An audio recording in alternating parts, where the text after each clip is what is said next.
Request our eminent faculties to come and join the stage for the lamp lighting. So can I request Mr. Dr. Venkatesan, Dr. Arindam Kaur, Mr. Pradeep Misra, Mr. Ankit Porwal, Mr. A.P. Singh Deo, please come and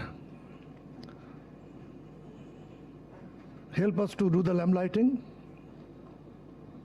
Having said that, I will call all of you also, because all of you cannot come to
please come.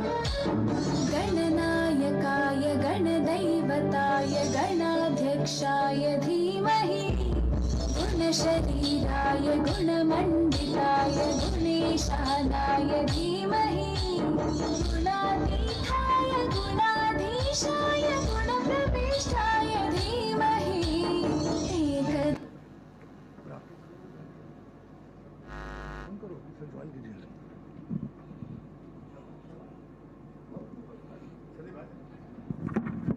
चन्द्राय श्रीगणेशाय धीमहि एकदन्ताय वक्रतुण्डाय गौरीतनयाय धीमहि सजेशानाय भालचन्द्राय श्रीगणेशाय धीमहि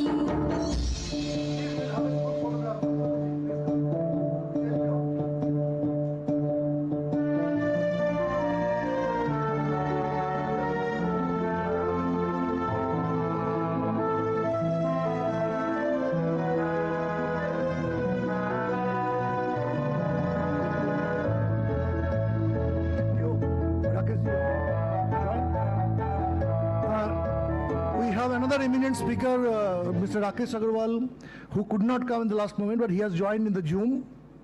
Can Ratul, can you put Rakesh ji in the screen, please?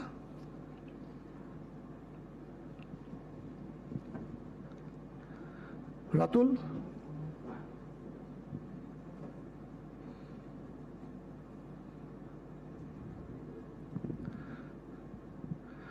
So we have also arranged, though this group is looking a little small because last moment 4-5 cancellations was there because of the emergency. But we have also arranged the live streaming of this entire program, which is being done continuously by them. And then we have sent this link to all our employees, not our employees, the community's employees and the market, by which they can reach to their customer base and then hospitals to join this. So this program is being watched by probably more than 500-600 people from the supply chain industry. So with that, I will request Dr. Arindam Kaur, who is the director of SATS Academy. That is one identity, and simultaneously he is a very eminent critical care specialist.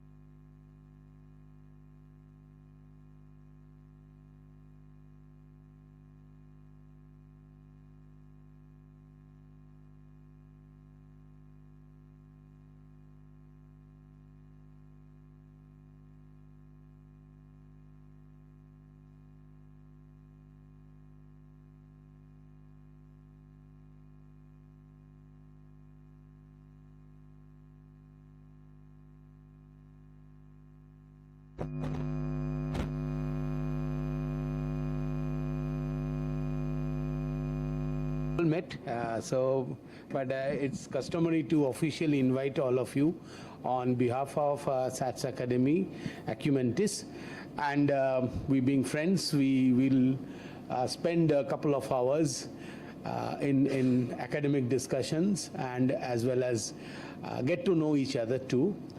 But I presume all of them know each other very well. I can get it from yesterday night party. And, but trust me, we will have a bigger party tonight on that part. So we will work hard and then we'll do party harder on that part. SATS is a academic platform. We formed almost 11 years back in Kolkata. Now we have Kolkata and Mumbai office. We do a lot of programs like this where we customarily design the context of the meetings itself. We do train. We have trained more than 50,000 doctors and nurses in last 11 years itself. We do have a lot of other training programs. So I'm not getting into that. Myself, Arindam, I'm basically from Kolkata, but I've shifted last 5 years in Mumbai. I work for Reliance Foundation as a intensivist itself, but I have, just like a quintessential Bengali, I have interest in every aspect of life itself. So I also studied management from IIM.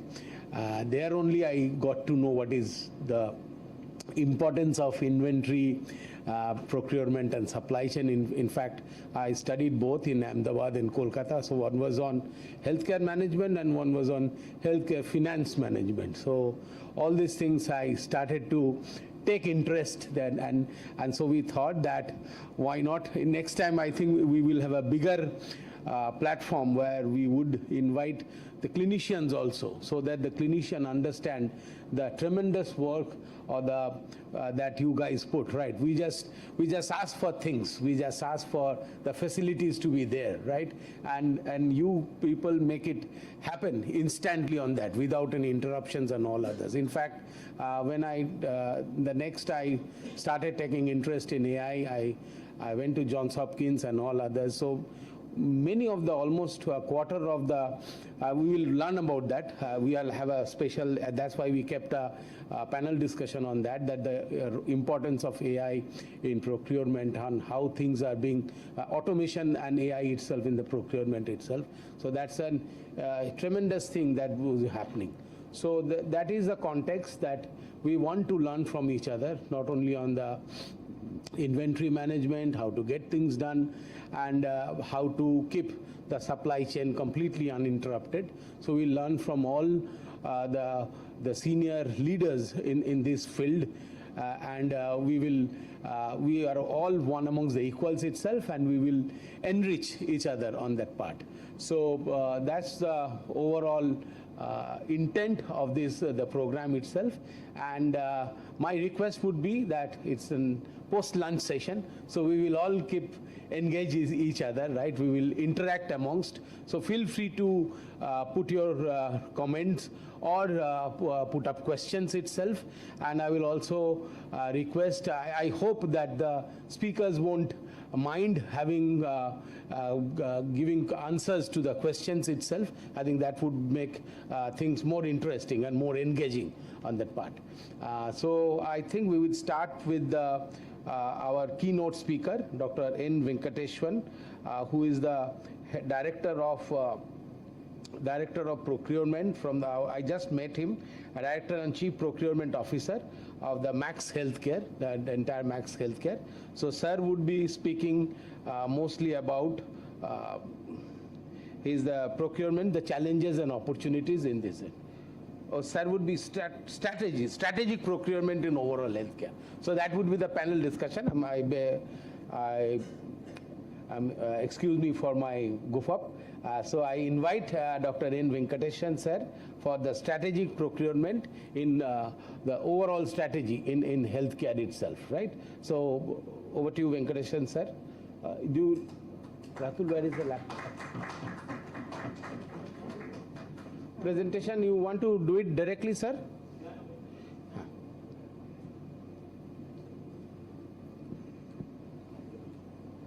The Apple hai, so I think that would.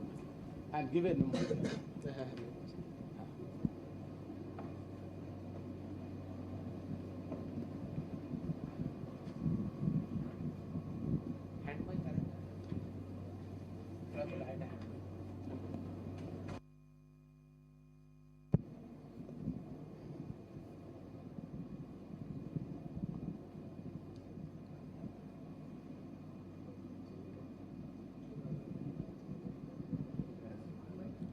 सुनाई दे रहा है ना?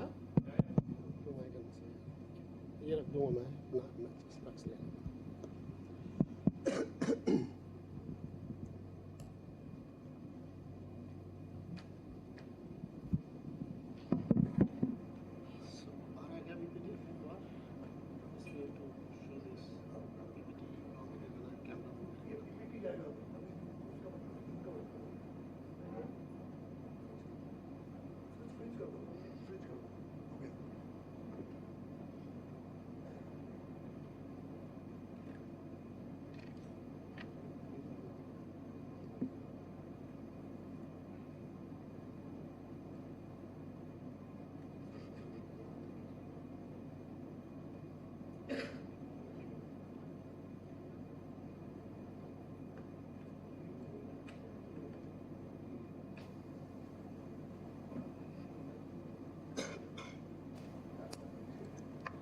Good afternoon, everyone. Good afternoon.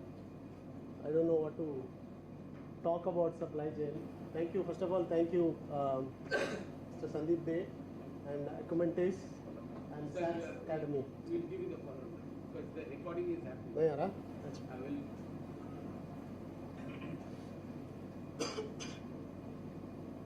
Because this entire session we would be recording and we'll put it on the YouTube. It's already live on the YouTube itself, and we'll make important clips, small clips of the important sections, and then circulate it throughout.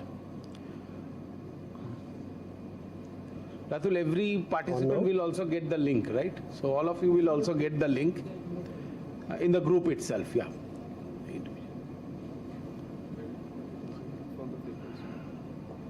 Frequency के लिए यहाँ लगा. I think this is better, yeah. ऐसे लग रहा है कि I'm in pilot.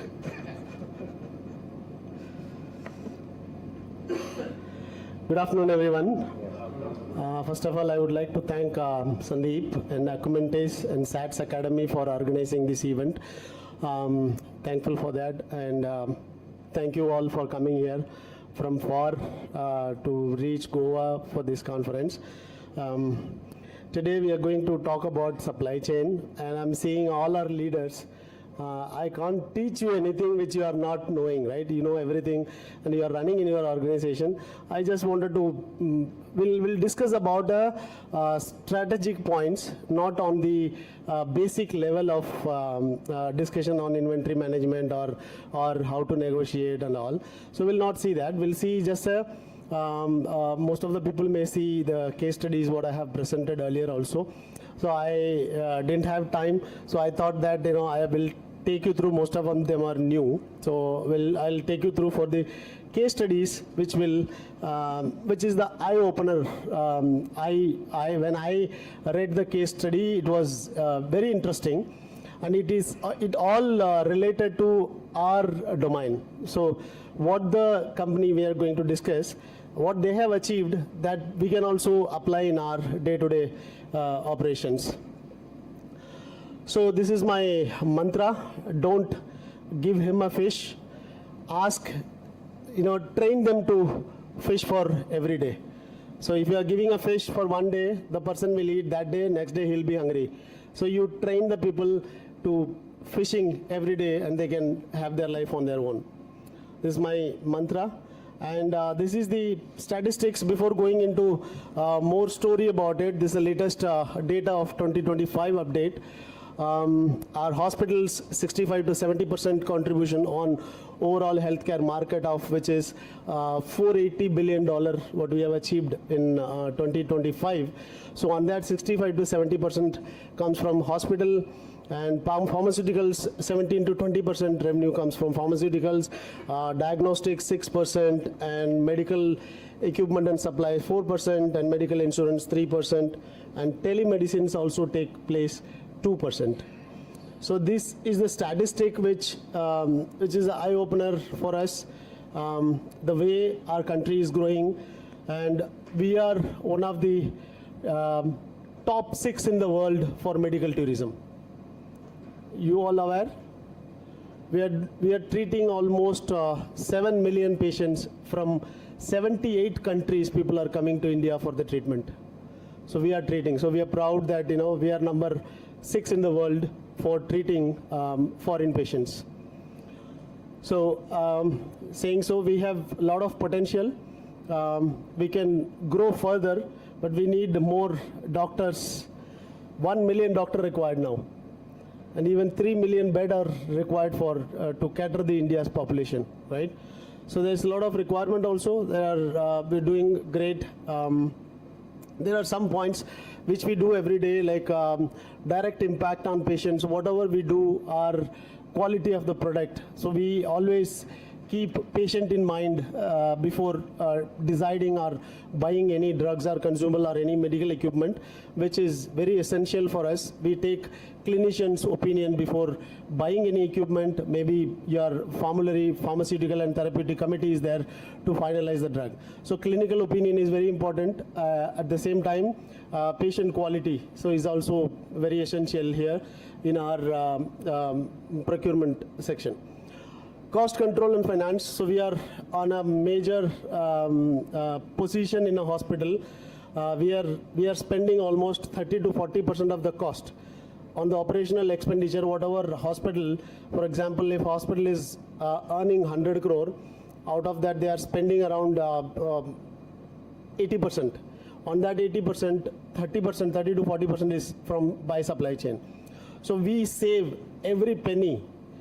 We save every 10% will add your hospital's 3% EBITDA, right? So if you are reducing cost in any product, any medical equipment, anything, you are saving 10% cost, which will add your EBITDA, hospital's EBITDA by 3%. So our role is very important and major. So we are closely work with finance. Actually, supply chain sitting between 3 partners or 3 stakeholders. May I know who are all? So I'm supply chain. So I'm sitting in between 3 stakeholders. Who are all there? Finance.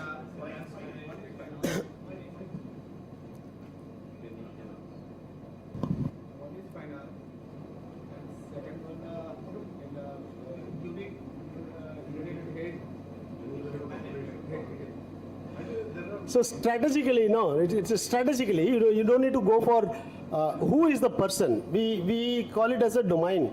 So we, as a supply chain, sitting between 3 major stakeholders. First point, clinician. So whatever we buy, he should be satisfied, right?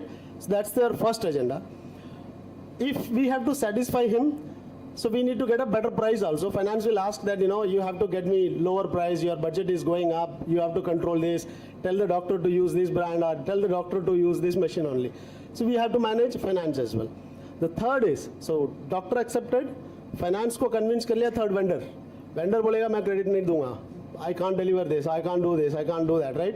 So these 3 partners are very pillar for a supply chain management. So we have to manage and balance all this. So without compromising the quality, we have to negotiate. Even we can go to fight with finance for getting a good product. Also negotiate well with the vendors to save cost. Compliance and traceability, we have to have compliance. So there are a lot of fake medicines are coming in the market, so we have to be more alert. I saw some time back, some of the hospital, I heard from someone saying that in a hospital, people buy empty vial and empty carton boxes, which is the monoclonal antibodies, which is 2 lakh, 3 lakh, 4 lakh worth of medicine. So the guy outside the campus, somebody is waiting, here from housekeeping guy or some nursing staff, junior staff, carrying the empty bottle and empty carton boxes and bottle, giving it to the guy who is waiting outside for 2,000 rupees or 5,000 rupees. And they take it to the rural area like Meerut or Lucknow somewhere. So they fill it with the normal saline and it's coming back here and they are selling for 50% of the discount. So like you all are know, right? So Obdita or Keytruda or any other MNC company doesn't give margin more than 16-17% or maximum 20%. If someone is giving 50% discount in the market, So people should be aware, right? So as our responsibility, we should educate our patients and the patient public. So people should not trap into that some discount policy. And so this is our responsibility, that compliance and traceability, risk management, risk and crisis management. Yes, we are in this situation going to face the risk. Challenges is going to come because of the Iran war. The supplies are getting delayed. Medical equipments deliveries are getting delayed because of the ship is not coming. Even if it goes maybe more than a month or 2 months, there will be a shortages of some drugs, some molecule, some solvent, some plastic materials. It's going to be some shortages. So we are in that situation that there is a risk is waiting. So if this war ends in next 10 days, 15 days, we are safe. If it goes beyond, then we'll be trouble. So as I told you, the material cost, this 30% is our pharmaceutical consumables and maintenance. Some places utilities also we take it on our head, so that 30 to 40% cost we spend. So this EBITDA 17.7% which we have shown is typically a multi-speciality hospital, or it depends how much bed numbers you have, what kind of speciality you are treating. Based on that, this cost may vary. This is typically a 100-bed super speciality hospital. Just you can go ahead with this number. So this is a challenging time. So now I think I'm done with the normal supply chain, and I wanted to just give you some example of case studies. What I read, I impressed by that. So I wanted to say in 1,000 stages, because it is exactly relate to our profession, right? So the case study about operational efficiency turns potential into growth, while efficiency leads to stagnation and failure. So this is about Indigo. Anyone know about Indigo? It was just resigned. The CEO. Yeah. First we'll talk about Sorry? Because of monopoly, government has facilitated. Yeah.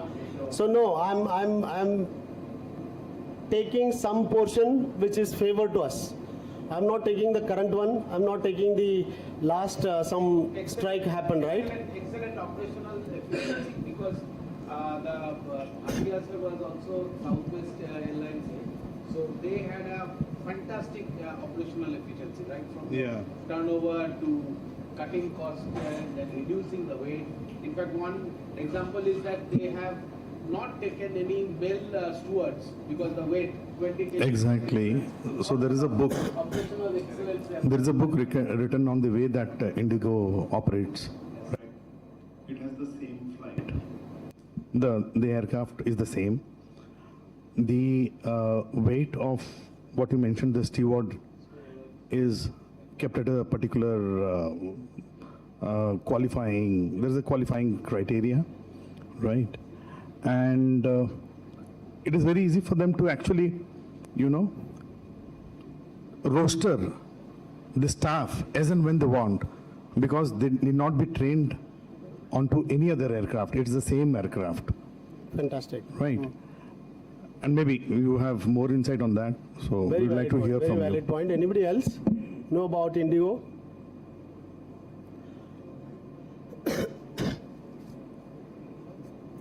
I think punctuality, timing. Fantastic. On time. More important, on time. पहले बोलते थे on time, फिर अभी बोलते हैं earlier than time, right?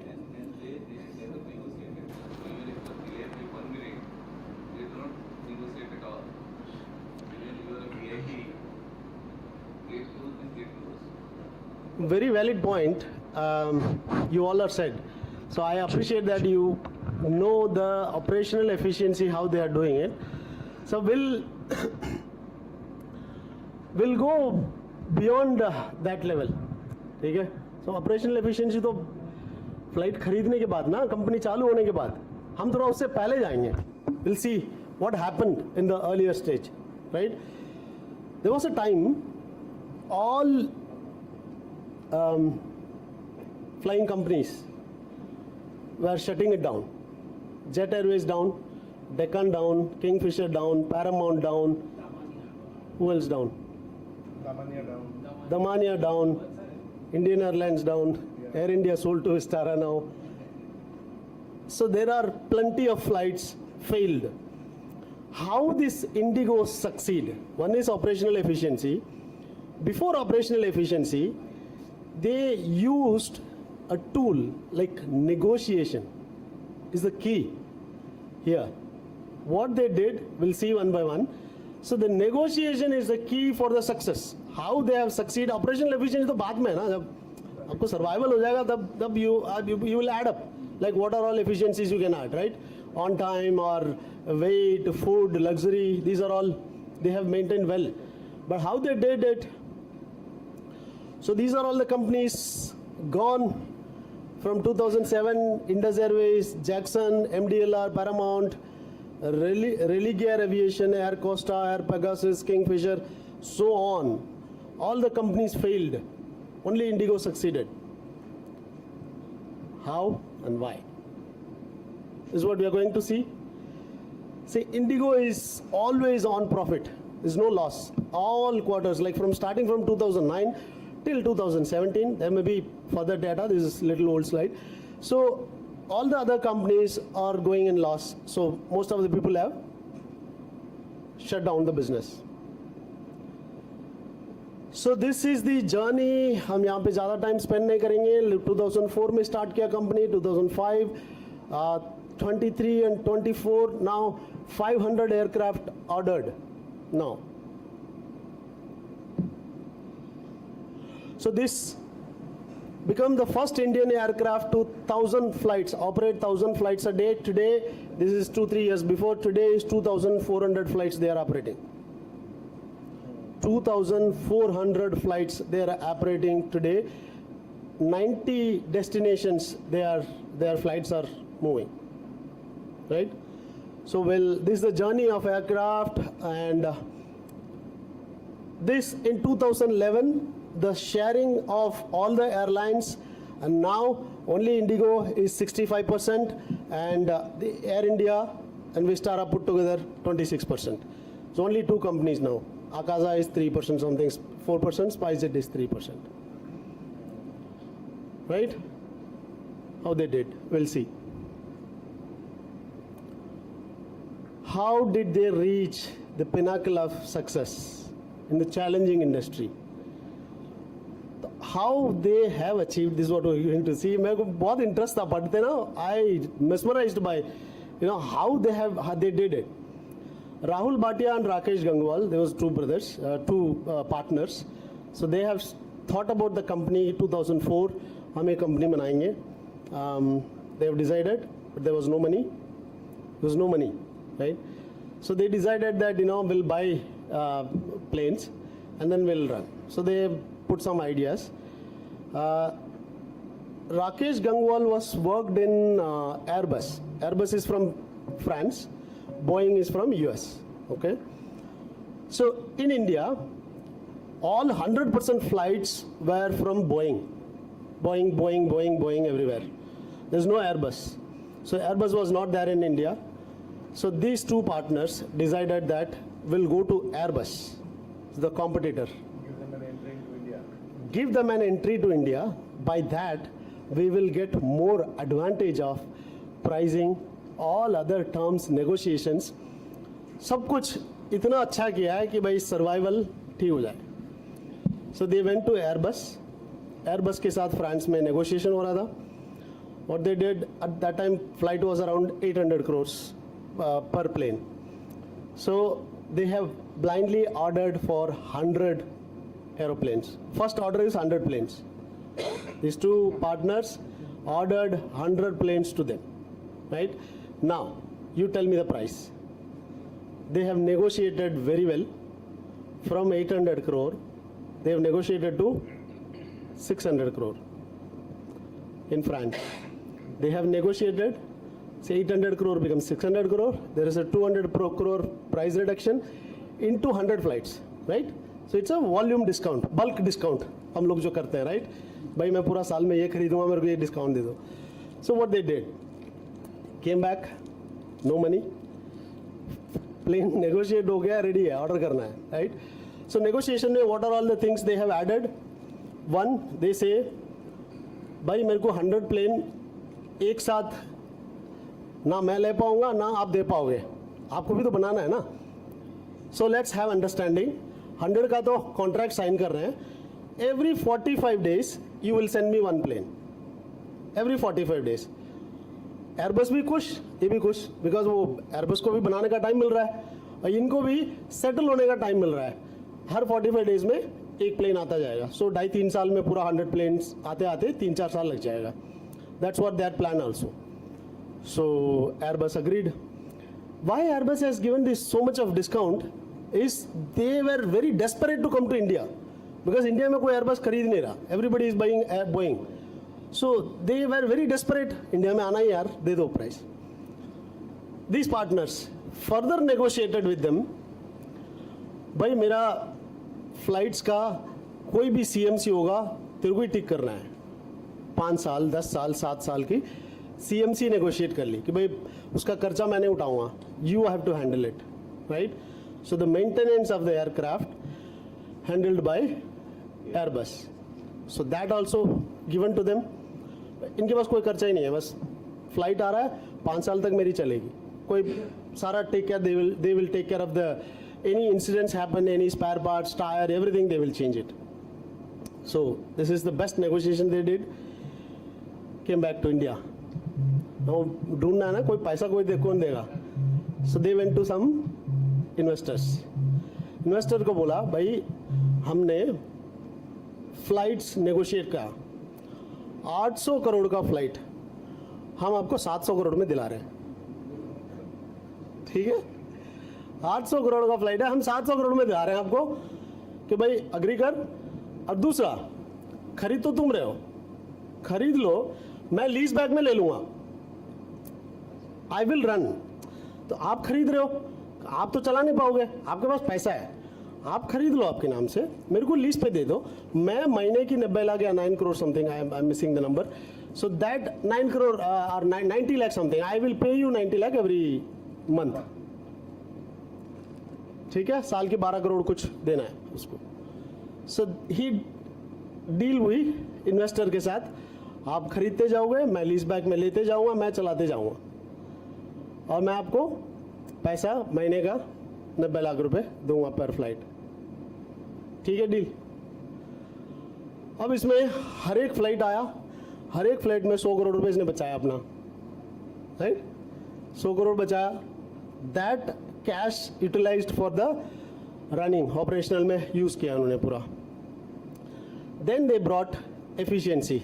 हमने जो देखा उसमें कि फीमेल स्टाफ ही लेना है और वेट ज़्यादा नहीं होना है, मेल स्टाफ नहीं लेना है, फूड नहीं देना है, कोई लग्जरी आइटम क्या बोलते हैं जो screens, anything, nothing should be there. Because 65% of the खर्चा of flying a flight is going to fuel.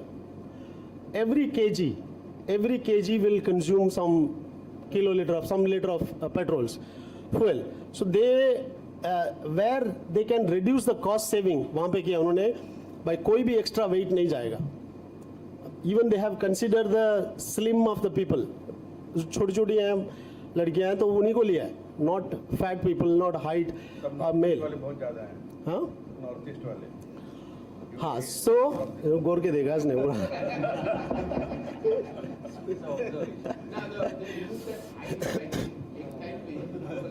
हाँ नहीं, अभी क्या है, after almost 20 years they have changed the style now they have a, and at that time all 100 planes were same model, कुछ नहीं change करना आपको, सेम पायलट दोगे, एयरबस 320 आएगा, बस आई एम हैप्पी. क्योंकि उसमें बचत ये होगी, मेरे को पायलट्स बार बार चेंज नहीं करना है, एक ही पायलट सारा प्लेन चला सकता है. अगर प्लेन चेंज होता, पायलट भी उसी हिसाब से ट्रेनिंग होना चाहिए. So same model, same pilot, कोई भी आए, छुट्टी ले, कुछ भी ले, कोई भी चला सकता है उसको. Same crew also trained by, because based on the flight model. So these are all the efficiency did by them, then they have succeeded. And उसने बोला कि भाई मेरे को कोई luxury नहीं देना है, बंदे को यहाँ से यहाँ तक पहुँचाना है, that's my work. Don't expect anything else. अभी पानी भी कप में देते हैं, आधा कप पीने के लिए, right? So वो भी बार-बार मांगने में हमें भी शर्म आता है कि यार कितने बार मांगूं, तो एक बार दो बार पी लेते छोड़ देते हैं यार, ठीक है, right? So that's the efficiency they did. That's the secret they have achieved to this level. हमारा जो विजय माल्या ना, विजय माल्या जो है, what he did, he was having a Kingfisher Airlines, पूरा luxury, super luxury. Then Air Deccan was failure company. He acquired that, and he made it as a Red, Kingfisher Red, for the lower fare. You know, the middle class people can fly. What happened? All these luxury plane people will travel to this, and that luxury was flying on empty. So that it's a cannibalization happened, right? So that's the reason also the company failed. So this is the low fare, on time, hassle-free services. So these are the mantra of them. These are all I have told you what the strategy they had: deferred payment, delivery of aircraft, sale and leaseback model, bulk deal. So these are all I have explained you. Right? Have I missed anything?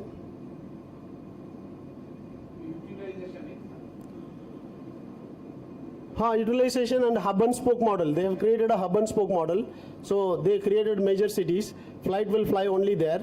From there, the local cities different flight will go. So if every flight have to start from Delhi and going to all cities, then you need a more flight.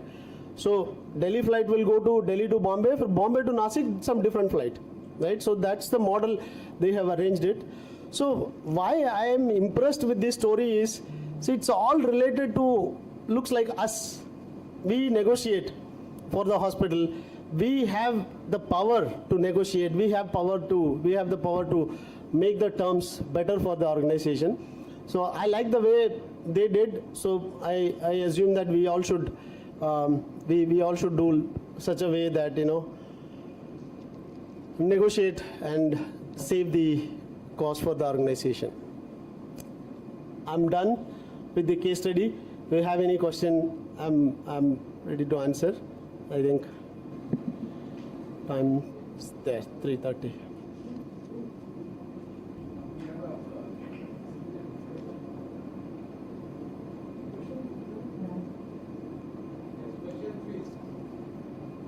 Any question? Hello. This is not a question. I think when we are evaluating a capex procurement, you know, if I'm looking at a PET CT or a high value equipment like an MRI, so all these things that you mentioned now is something that we also consider, right? Extended warranty, if I can stretch from 3 years maybe to 5 years, that gives me an edge. Second is a commitment on the downtime, right?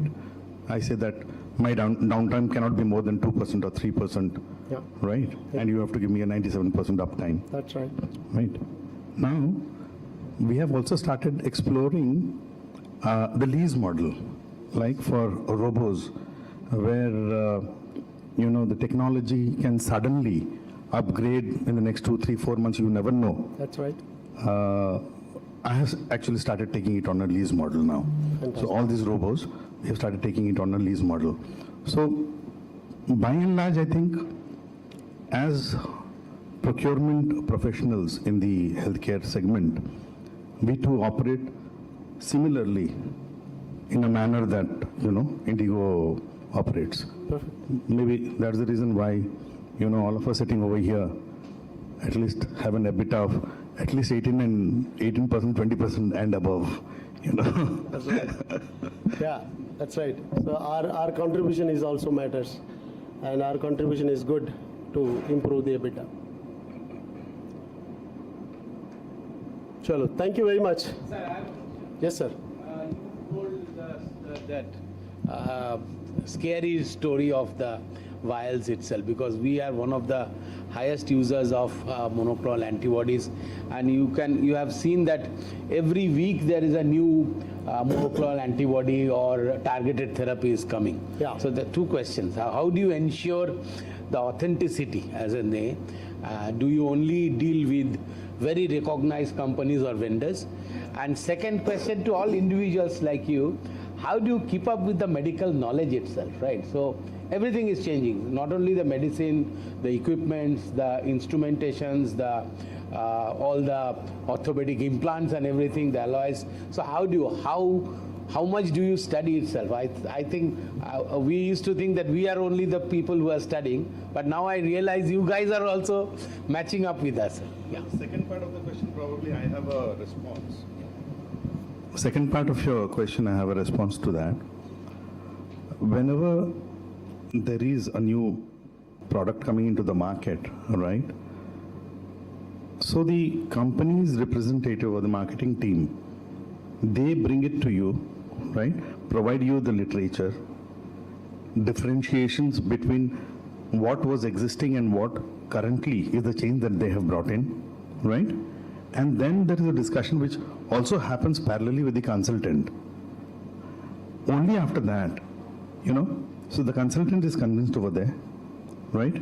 Procurement team probably sees that there is a value in terms of what they were doing earlier and what can be done now.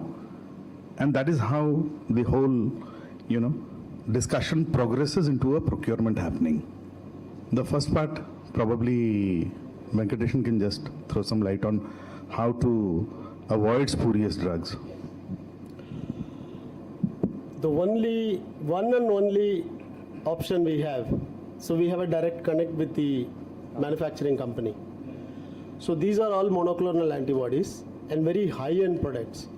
So we don't take risk of somebody is coming and offering extra, even 1% or 2% also will have doubt. So we don't buy anybody else than the company person.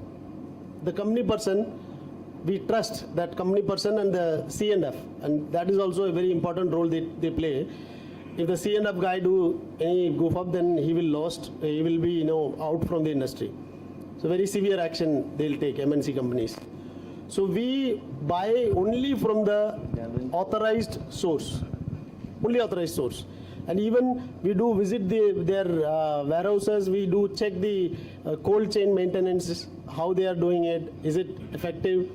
So these are all the measures we take. I can say that all corporate hospitals mostly follow the same thing. Nobody goes for extra 5% discount and I'm buying from somebody unknown source. Nobody buys that. In an overall corporate hospital, I know that if my CFO was calling me asking that यार वेंकट वो 26% मिल रहा है, तुमने बोला मेरे को 18% ही दे रहे हो तुम, तो बात करो वहाँ पे उड़ रहा है. तो then I spoke to them, is it not at all possible? Company doesn't, see, we as a corporate, we are the biggest buyer. So हमें अगर discount नहीं दे रहा तो कोई market वाले का तो देगा नहीं, right? So this is one. And the other question you asked that learning we all do. I think आपको तो आएगा ही, आपसे आने से पहले हमें आ जाता है, कंपनी वाला आ जाता है, मिल लेते हैं. For the latest news, dengue का वैक्सीन आ रहा है अभी 4-5 महीने में. तो ये 6 महीने पहले हमारे पास न्यूज़ आ जाती है कि भाई सर मई में लॉन्च कर रहे हैं, जून में लॉन्च कर रहे हैं. तो डेंगू का जो वैक्सीन है आने वाला है. So company comes and explain us, and we also do some studies. We also through web we see what's happening in US, what's happening in UK, Europe countries, how they follow. These are all generally we search in the web and we gather the information and we clarify the doubt from the company person. Then we ask that यार तुमने UK में वो drug दिया हुआ है, यहाँ पे India में कब ला रहे हो? So he will explain us कि सर ये चल रहा है, स्टडी चल रहा है, अब 4 महीने में आएगा, 3 महीने में आएगा. So we get that information likewise. Always better to be ahead of the curve, so ahead of the time, ahead of the. Absolutely, yes. So we we all should be advanced in an advanced stage. So we should know that what's happening in US, so that another 5 months, 6 months, or a year time, it's going to come here. So we should be ready and prepared for that.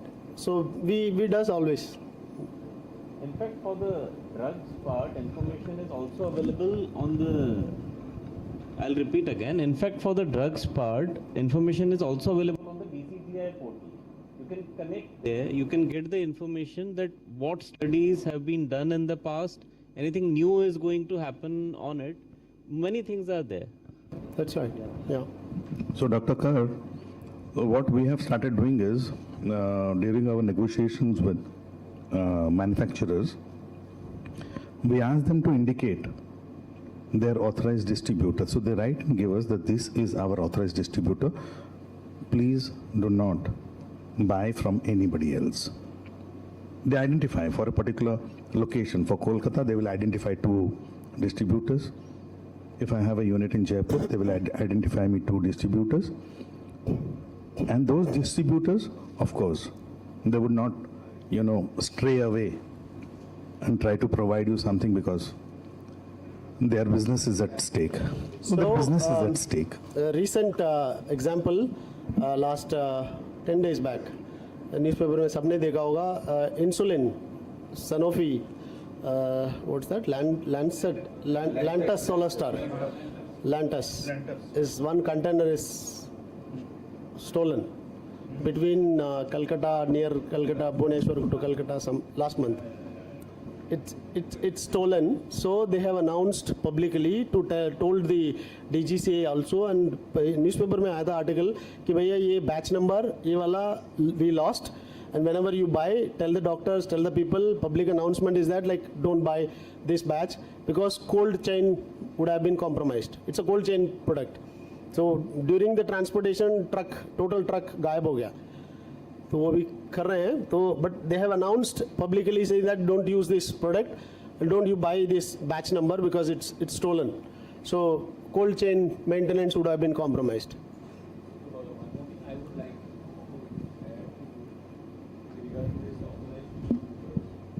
But it has been found like authorized, the company authorized distributors also were into fake manufacturing, like. Means what they have done, I have come across 1 or 2 distributors. I think 1 month back only there was a news.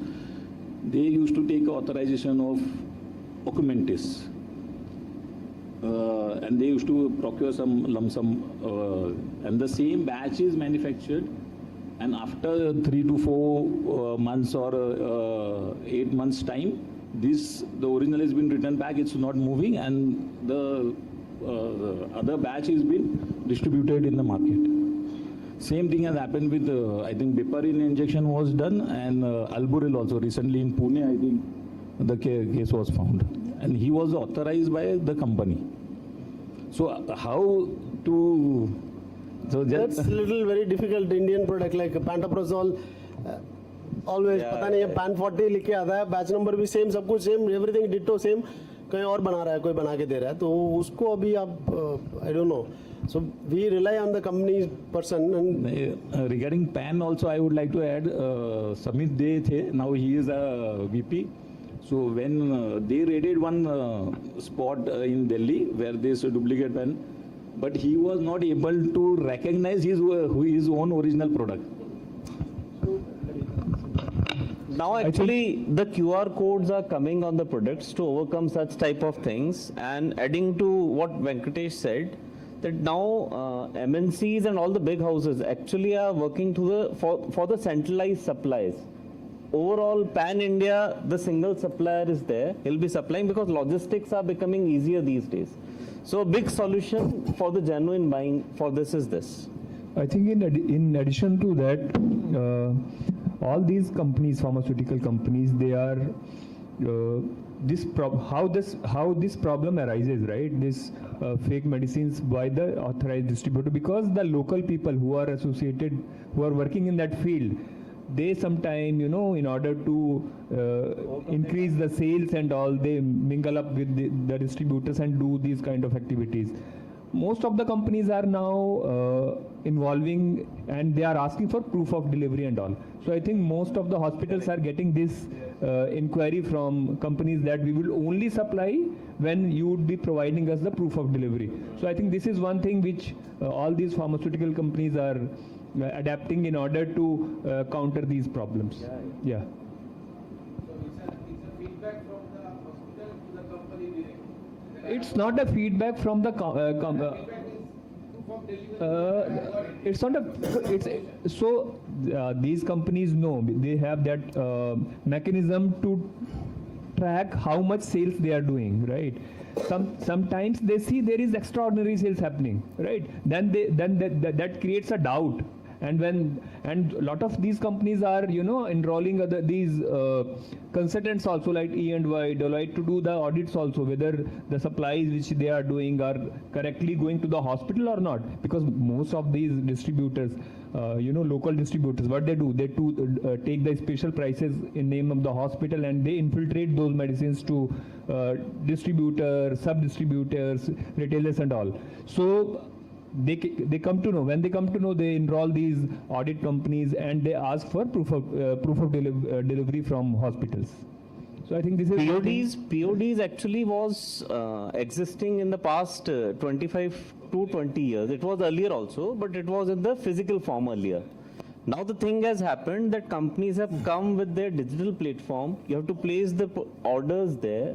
You have to accept the material there as well. LKM and many companies has come with those portals. So the logistic becomes the genuine in that way. But still 10% are chances are there, because there are many cough syrup वगैरह तो खरीद नहीं सकते ना, तो cough syrup है, very minor small tablets हैं, molecules हैं, तो वो कोई check नहीं करता ना, कोई POD, TOD कुछ नहीं होता, right? So yeah, this is only covering up the top MNC companies and the top maybe 20-25 companies managing it. You're coming down lower than the top 25, then there is a chances nobody is checking it. Yeah. Few companies started with QR code. So you must be seeing in the hospital, they'll say, please just scan the QR code. Please scan the QR code, it will say the genuinity. So I have seen many companies coming up with QR code, and the duplicators has made QR code as a duplicate also. So once you open it, it will take to the website of the company, right? The duplicate brands, same name. And it is primarily happening more with the cosmetic products. Now even pen kind of pantoprazole kind of product is also happening. So what the smart company has started doing, they instead of making static QR code, now they have gone for dynamic QR code. And their IT team, what they are doing, they are continuously changing every third day, fourth day, fifth day. They are changing. Sir, the example I'll give of Bisleri. Bisleri was about to sell the company. This company was making loss. Then the daughter of the owner joined the company 5 years back. So she decided, no, we will not sell the product. What they did, and the duplicate brand of Bisleri is the highest in market. Till today also, Bilseri, many similar looking, similar designs. What they did, they changed the dye of the cap. And they changed the color of the cap. You will see, sometime green, sometime blue. And they tell to all their distributors, CFS, that this month batch is yellow or blue or green. So company has to keep changing to avoid the duplicacy. So the moment people are coming with dynamic QR code, and there, if the company is good, they have IT sales, social media sales, they'll keep changing the information. So duplicate people will not be able to make so much of QR codes. Yeah. Sure. So, Thank you. thank you, Dr. Venkatesan. Thank you very much. Thanks a lot. I'll request you to be here for some time. The take-home message, apart from the supply chain issues, is the operational efficiency, negotiations, and obviously the innovative ideas. So at least for me, these three things I take home from your speech. Thank you for that. And that aptly true. It has been seen in many organizations that if the operational efficiency is being increased, then outcome is increased. It's fantastic. Thank you so much. So I'll request Dr.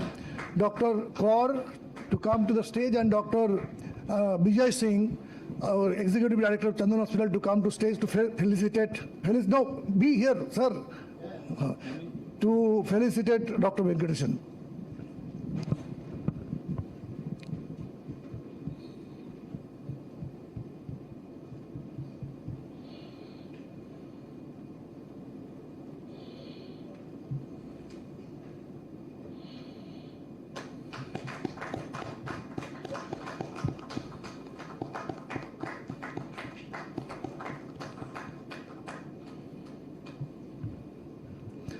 With that, I'll request Dr. Kaur to take on this for the next session.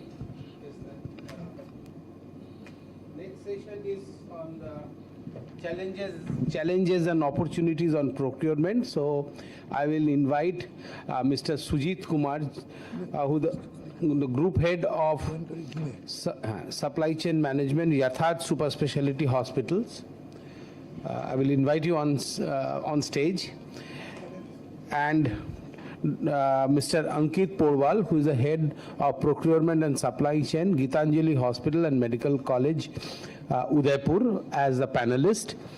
I would invite Mr. Pradeep Mishra, Group Head Procurement and Supply Chain, Yashoda Group of Hospital, as the chairperson of this session itself. And to moderate, we have Mr. Rakesh Agarwal, Head of Central Buying, Care Group of Hospitals, who would be joining on Zoom itself. Ratul, he is on Zoom itself. So kindly Sujit ji, Pradeep ji and Ankit ji, please be on stage. Yes, chairperson has a special seat. So no issues. Yeah, we guys all can sit together. And Rakesh ji would be joining on Zoom itself. Ratul, is he online? Okay.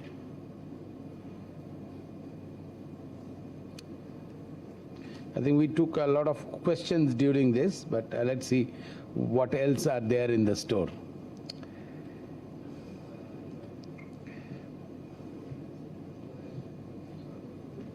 Okay.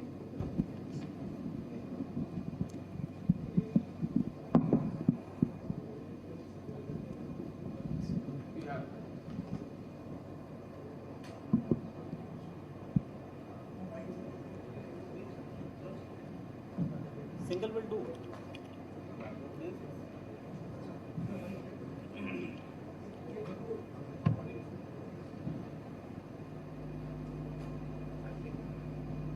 I think Pradeep ji will take over and invite him to start.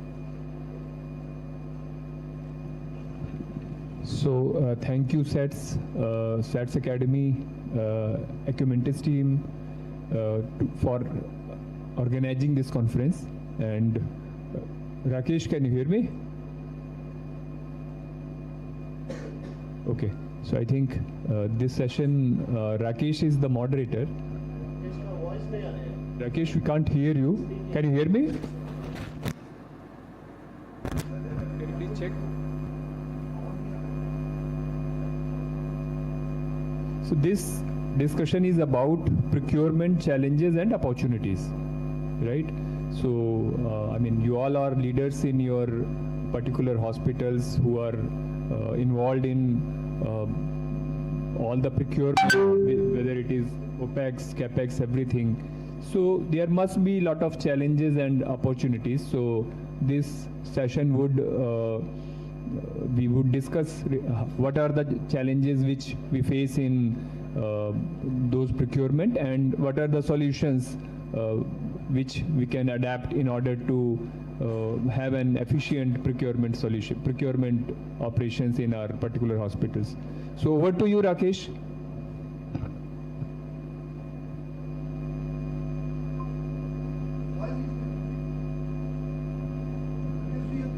Rakesh, your voice is not, we can't hear you. I think, can you please check if you are not on mute?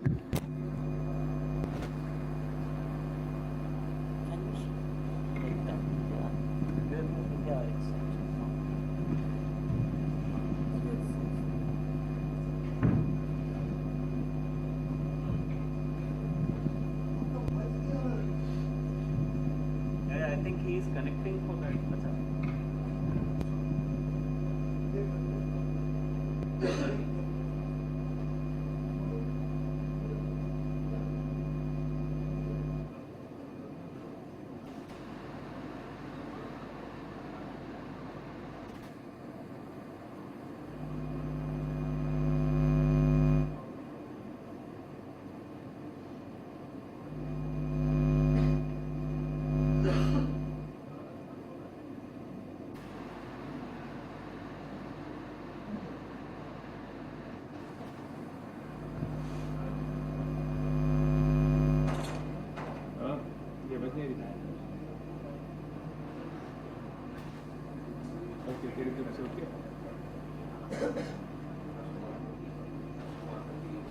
Sandeep, I think हमारी आवाज आ रहा है Rakesh? he called me. He told him, I can hear you. I can hear you. I think the problem is here only. Yeah.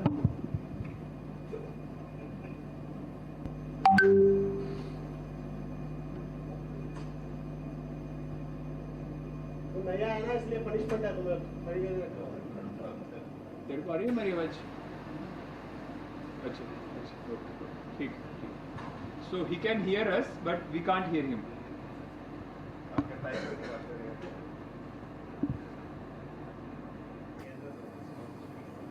So इशारों में बात की जाए क्या?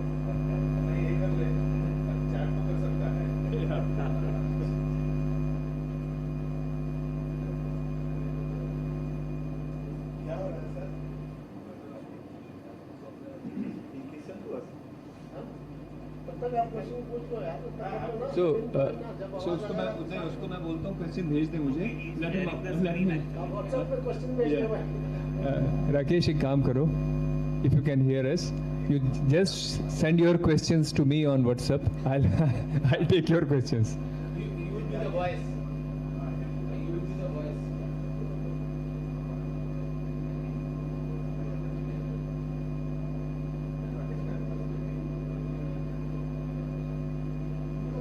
राकेश का है? Am I audible?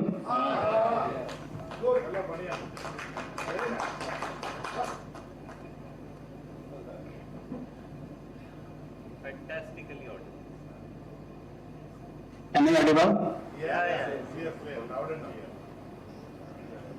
Thank you.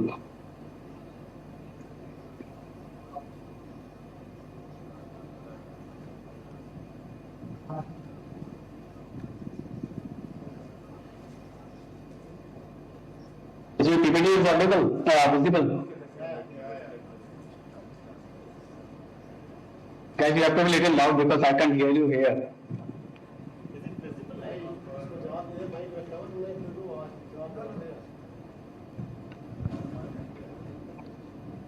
So this is a very small PPT which I prepared during a shortage of the time. And first of all, thank you to the SATS Academy, Ipscon and Sandeep Day to invite me. And sorry, I'm not be able to join because we are coming with a new setup in North. So I'm busy there.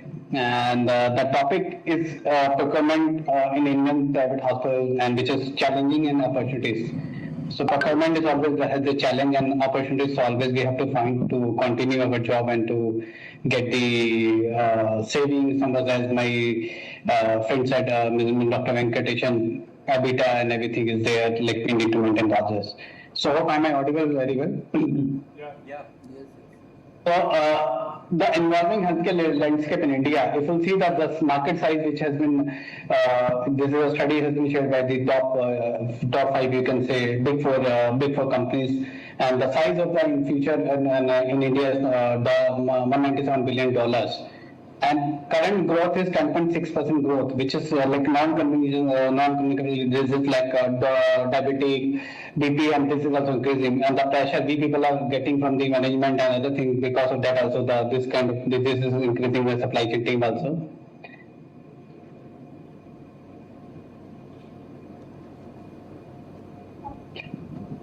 So these are some thoughts which I got it from my friends, colleagues, or we can say the leader of the healthcare.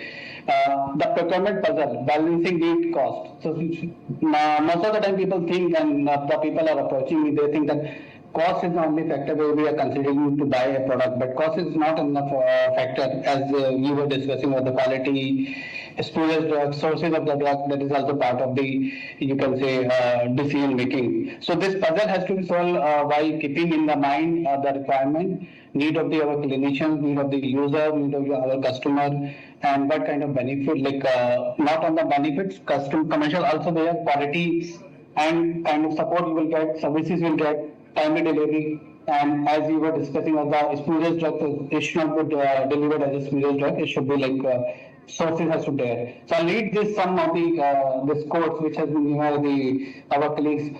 Clinical certainty. So while doing this puzzle, while going for the pharma negotiation, closure of the pharma negotiation, most of the clinical certainty is there.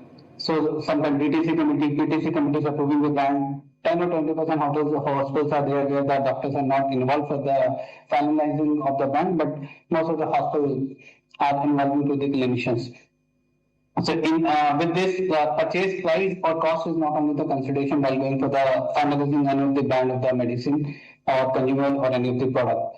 This has been given by Mr. Sajid Bora, who is heading the Manipal Hospital.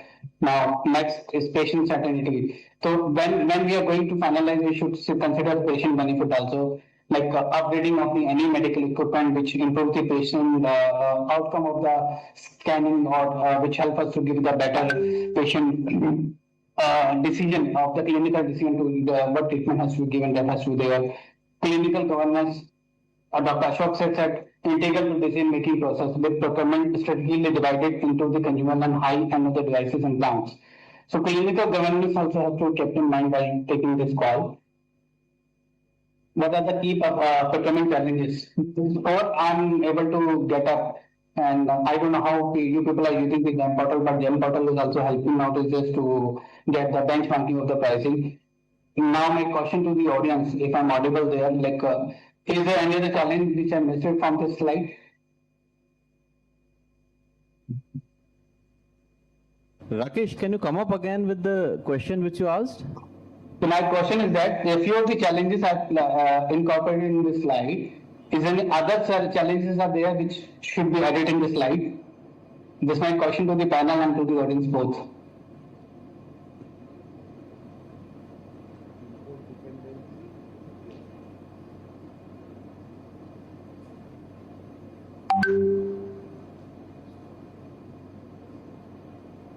Did you get my question? Yeah, we get your question.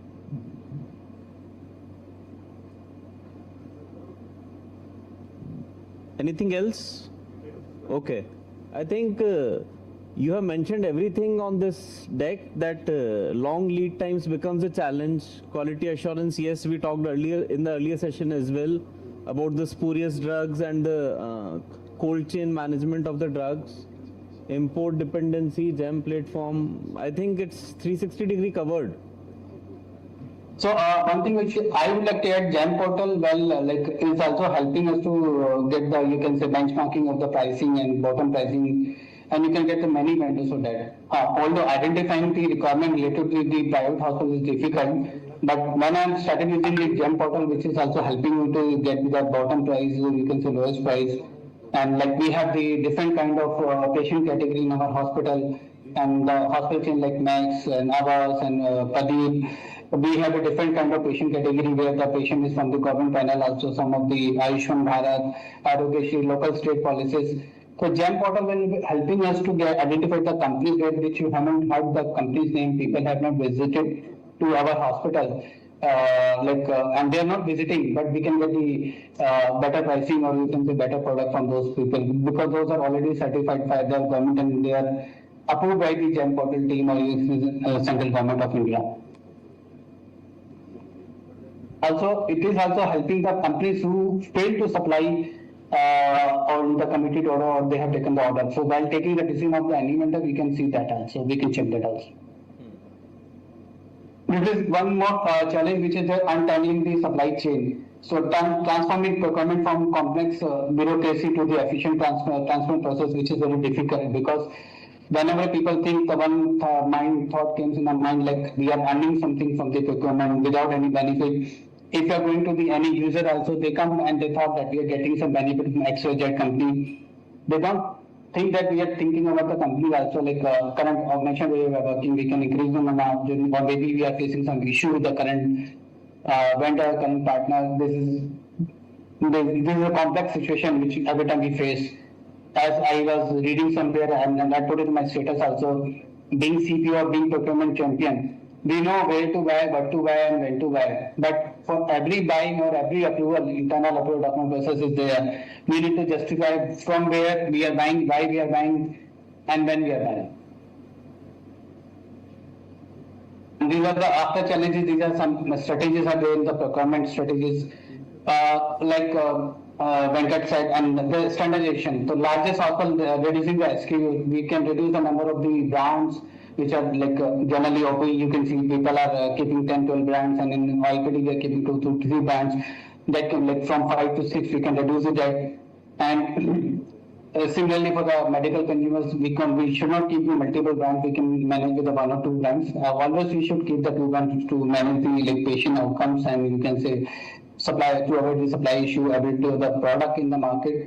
We should value-based procurement. This is the one more I have taken from one of my colleague, Mr. Madan Sampath, who has used this tagline there in some of his article. Focusing on performance, training, and longevity of the equipment will manufacture, adding the value to the partnership. So while finalizing the medical equipment, when I'm negotiating, my colleagues people are also buying and negotiating, TCO plus what value addition company is giving to us, that also matters. For example, there is a Da Vinci robot is there, but company to train your surgeons, they charge, they will give the maximum amount of the training free. So while negotiating, we can make it the value-based procurement so that the training can get the free of cost. Leveraging e-procurement, again I'm emphasizing the GEM. GEM aims for the transparency, cost efficiency, but requires addressing adoption barriers, ensuring the vendor reliability. So this is the one question always comes while we are using the GEM portal. And the another, which is always I say vendors or the company people, not vendors for us, they are the partners for us. So we have the partnership with them, and we can think out of the box other than cost, other than the negotiation, what benefit we can get it from them. The rise of the corporatization and procurement, as Venkat said, that being big group, we have a muscle power, we know everything, and we're getting the information, pre-information. But when we are coming as a corporate hospital, corporate chain, the EBITDA pressure is there, which are margins is 20% to 30%. Compared to the traditional hospital, it should be on the higher side, and which is there in the market. Data is available online, LinkedIn. You must have seen so many posts on the LinkedIn also.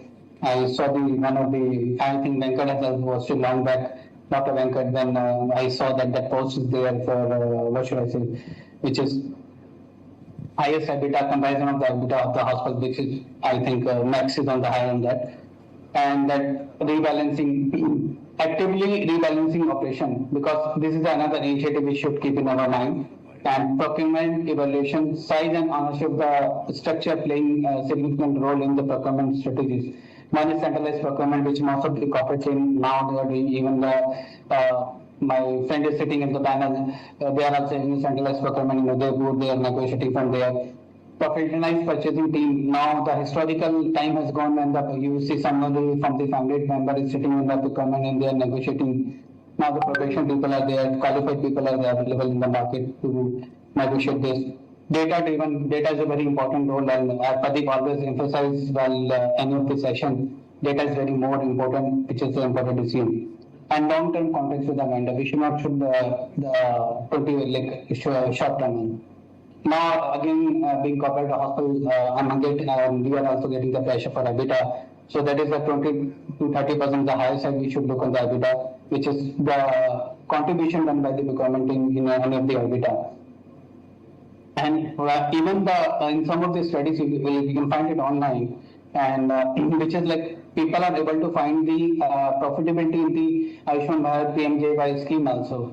And when we are talking to our internal people, there is a loss, but the people have found the opportunities, and supply chain has a contribution there in those studies where they have able to find the low cost products, and surgeries are done between the cost has been given by the government and profits are there.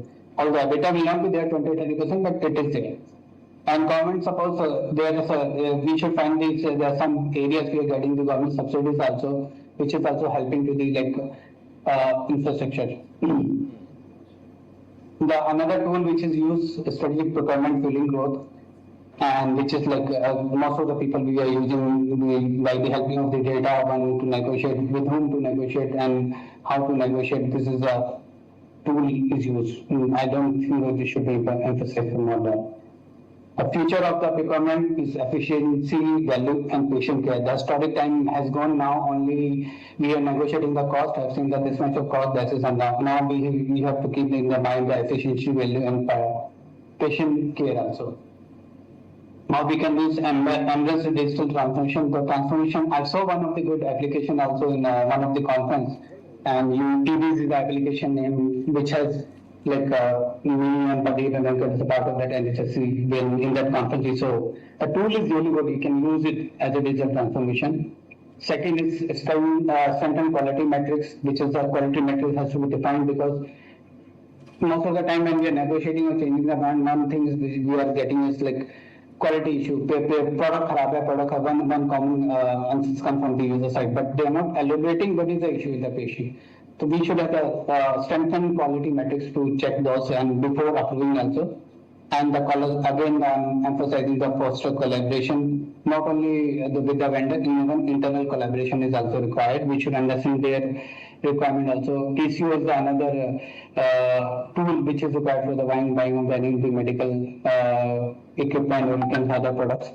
Another, even not only medical equipment, in pharma also you can see the TCO, what kind of drug cost you are getting, quality, patient recovery time with the brand, and you can say efficacy, and for what other benefits company can give you for the patient support, which you can say post discharge also some companies are supporting for the patient with the through hospitals, and again the sourcing strategic sourcing which is a that's it from my side for this. Now we are moving to the Q&A panel. And I hope I won't bore you people post lunch session. It was a good session with the Venkat. So from the panelists, can I if you want to share some inputs in the slides which I've shared, so we can move ahead for the Q&A session. Pradeep, anybody else from the audience also? Rakesh, I'll add something to this. Like you mentioned, good content on the GEM portal on the presentation.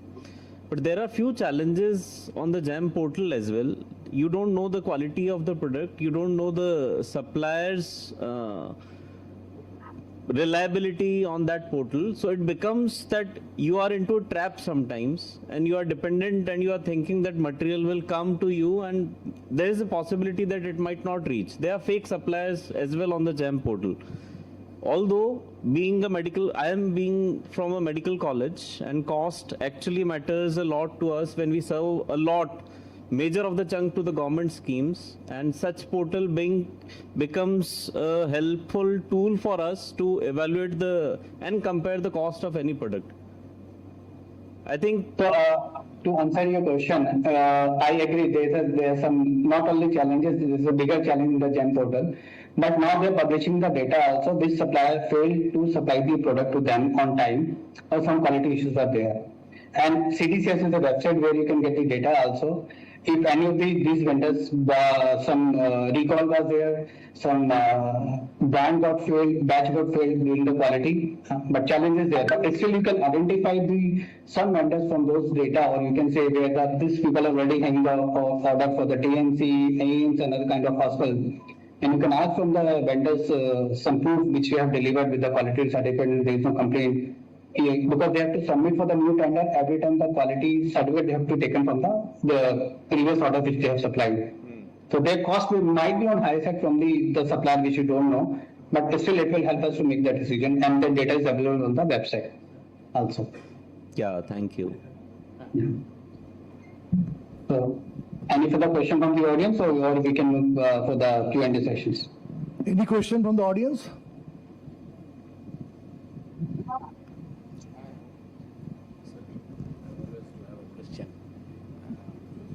Yeah, I have a question, and I think by this time you have recognized I'm the odd man out. I'm the only clinician here itself. So for a patient perspective, the patient can choose an institution by looking into certain standards like accreditation standard. If it's a JCI or NABH accredited institution, I will get a quality treatment or something.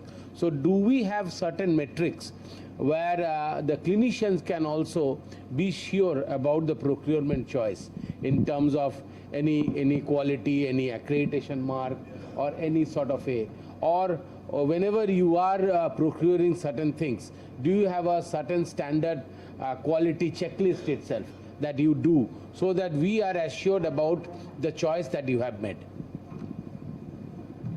So I'll answer your question, Dr. Kar. First, like as I said during my slide also, we should have a quality policy while approving any of the product. There should be a process of that. And some of the hospitals are already following some of the process, like the company which is supplying to the good hospital list, and they are able to produce at least 5 batch in a year, because most of the company, PG companies will come to you, they are not able to produce the 5 batch, the seal is not there, so we can't comment on the quality. And kind of institution they are supplying, we can take the feedback from them. And in some of the cases, like as per the government GMP certificate, which is the mandate to get manufacturing from any of the manufacturer, and you can also get it tested from the third party biosimilarity, that quality check can be done. What I'm doing in that case, well, like I'm removing the label from the brand or from the vial, I'm sending to the lab, and I'm sending 3 brands, brand 1, brand 2, brand 3 for the same molecule, and getting the quality report, which is comparable to the, you can say, research brand is also there, and they are also compared whatever 3-4 brand we are sending to the third party lab. And based on those quality reports, we are taking the decisions. And many of the other hospitals are also following the other parameters to approve any of the quality. Some of the people are taking the samples, has been given to the users, which has been used for the patients, and if results are good, that is also approved. And I most welcome the people sitting in the panel and other audience, they can add some more points to how they are checking and maintaining the quality parameters, to answer to the Dr. Kar. Dr. Kar, I'll add one thing to you. There is a simple benchmark for any company which needs to enter into an organization, that can be a turnover.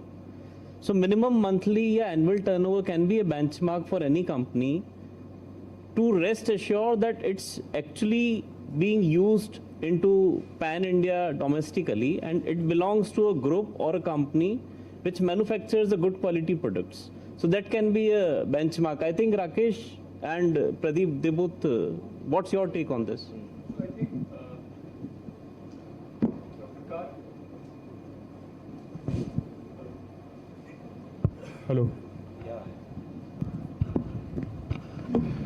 So I think your question is that how clinicians can be assured that the quality or the product which they are getting is of good quality, right?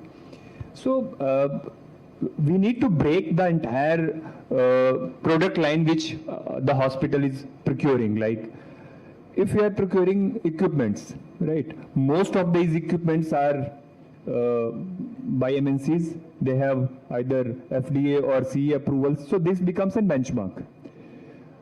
For surgical supplies also, most of these companies are still, these MNC companies, big companies, they have CE and FDA certifications and all. For pharmaceuticals, right? In pharmaceuticals also now you see that there is an influx, there is an increase in consumption of oncology drugs.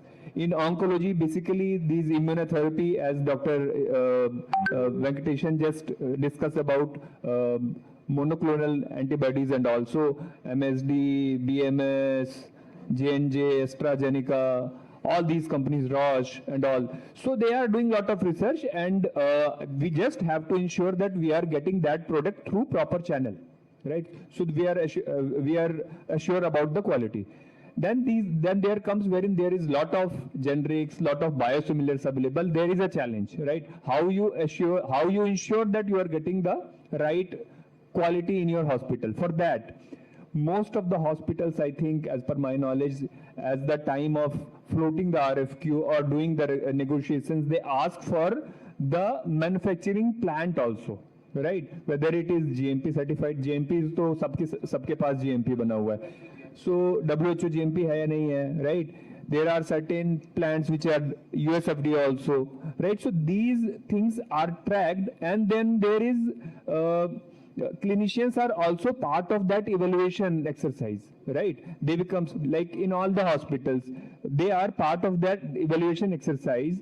So they are an active stakeholder wherein they also recommend their choices basis on their experience. As Ankit told that one criteria is that the company should be available in minimum that region or pan-India basis. So these are the tactics, these are the things which we use in order to ensure that the quality which we get in our hospitals are both comply to cost as well as quality standard.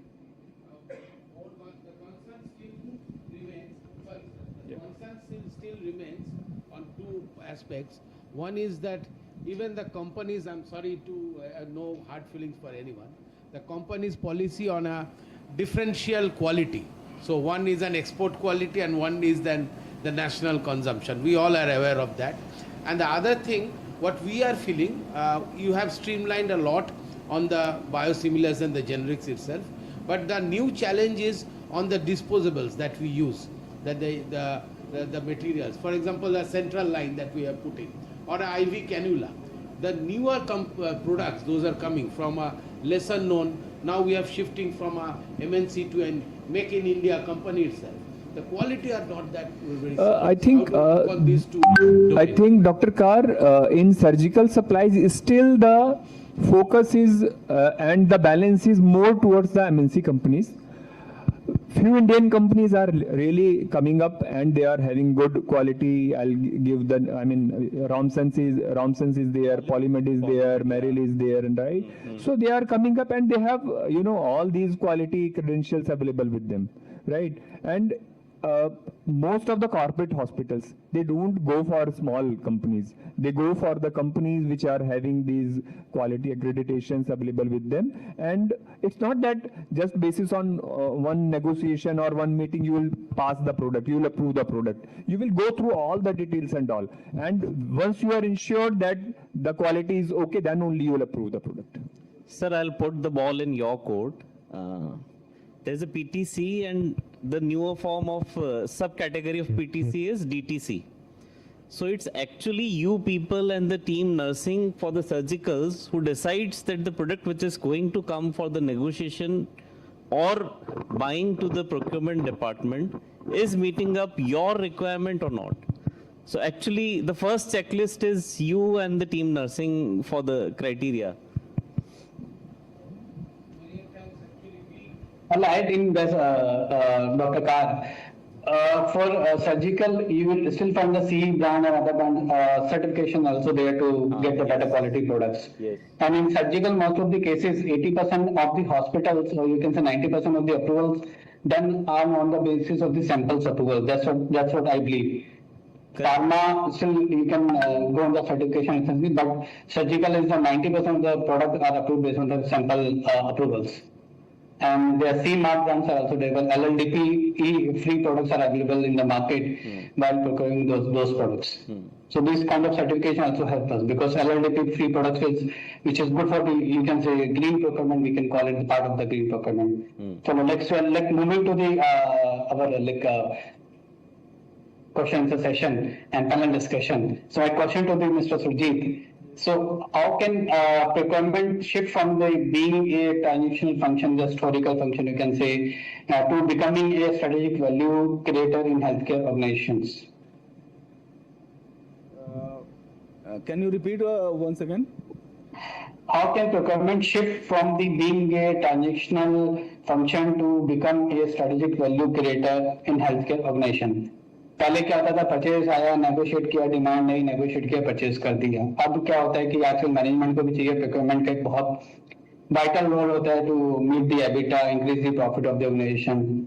So how can we help to the management organization from a transition, only from the transition we can become a strategic value creator for the any of the organization? इसमें इस तरीके से कर सकते हैं राकेश की classified करके drugs को अगर ड्रग्स की बात कर रहे हैं दिन पर दिन पैनल्स पे रेट कैपिंग होना शुरू हो गया है, तो उस कैपिंग में हम L1, L2, L3 बनाकर कि पैनल के पेशेंट को हमें क्या देना है और कैश के पेशेंट को हमें क्या देना है, उसमें जो मैक्सिमम मार्जिन क्वालिटी वाइज देखते हुए कि उसमें हम चेंज कर सकते हैं। अभी बहुत सारे चेंजेस को अगर आप देखेंगे पैनल की तरफ से, अभी CGHS वालों ने कैंसर के मेडिसिन पे कैपिंग कर दिया है फ्रॉम MRP टू 30% रिड्यूस, तो वो भी एक बहुत बड़ा चैलेंज है अभी। और उसमें अगर आप देखेंगे MNC कंपनी के जो गुड्स हैं वो 20% आपको मार्जिन दे रही हैं, 16% मार्जिन दे रही हैं,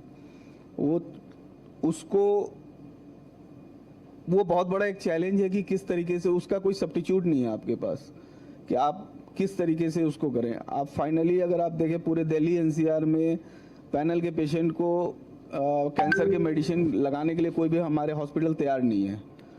ECHS के पास अपना गुड्स है नहीं, तो है चैलेंजेस, लेकिन डॉक्टर किस तरीके से स्विच करते हैं इस पे वो देखने वाली बात होगी आने वाले समय में।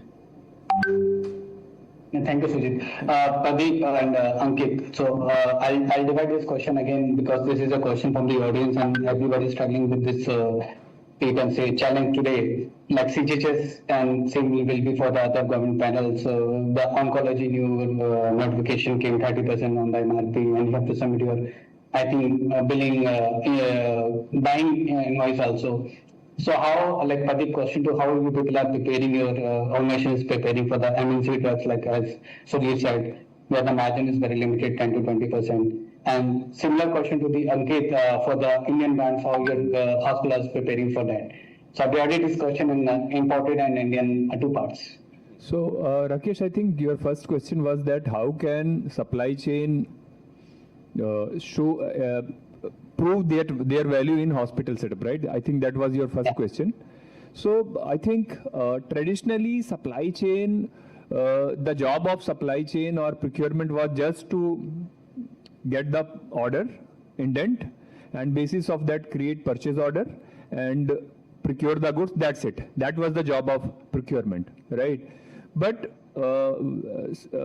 since the hospital started evolving, PE firms started investing in hospitals. So now this procurement function becomes very important for all the hospitals because 23 to 25% of the cost is managed by the supply chain people, right? So in order to make sure that supply chain is taken seriously, they are adding value in the hospital setup, we have to make sure that our COGS are under control, and that COGS would include majority of the things like inventory management, your inventory management, then you should not have any stock outs and all. So all those things needs to be managed very properly, and then your formulary adherence, because you can only achieve your COGS when you have properly designed formulary and as well as you are adhering to the formulary. I think so by doing all those things, we can only ensure that supply chain is taken seriously. The point which Sujit raised, like these are the challenges wherein CGHS and ECHS has given this that you have to give 30% of discount on MRP, right? And in NCR, most of the hospitals are not treating these panel patients. Obviously, this is a challenge, and there is no solution of this. As on date, there is no solution. There is no answer to solve this problem. But I think government is also aware of this, that MNC companies are not going to give this much of margin. Definitely they are going to relook into the whole situation, whole scenarios, and definitely they will bring something, because just hospitals are not just to inject that particular medicines.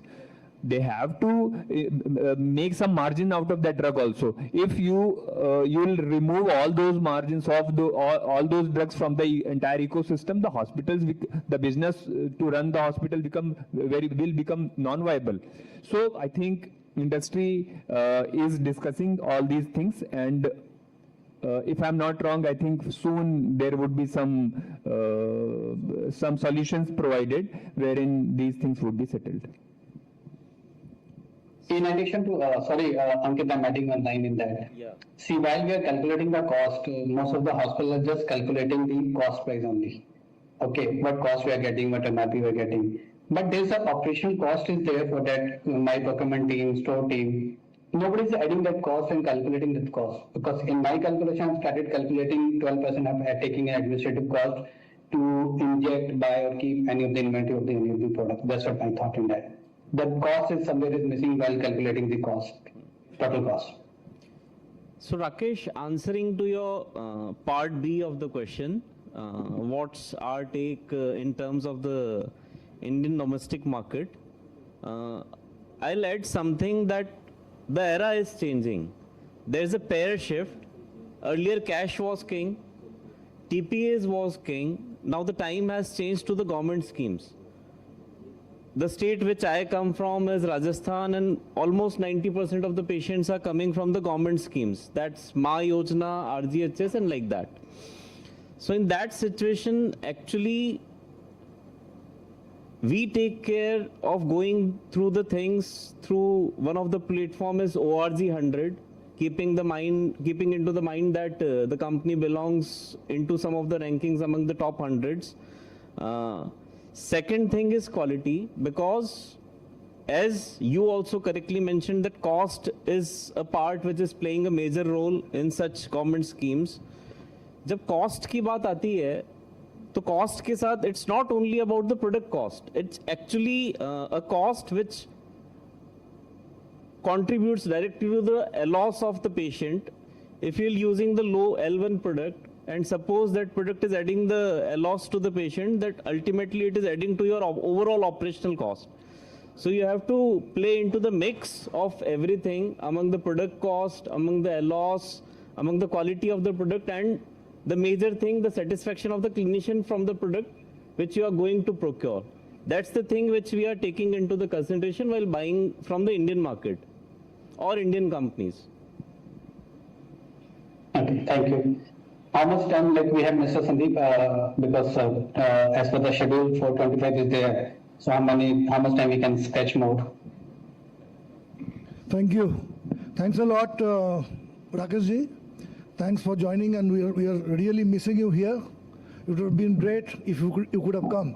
So thanks a lot, and let us give a big hand to Rakesh ji and both the panelists, Ankit ji and Sujit ji, and the chairperson. I'll request Chairperson Pradeep ji to conclude this session, and then we'll felicitate. Yeah, so I think it was a very interactive session. A lot of things shared by Rakesh, Ankit and Sujit.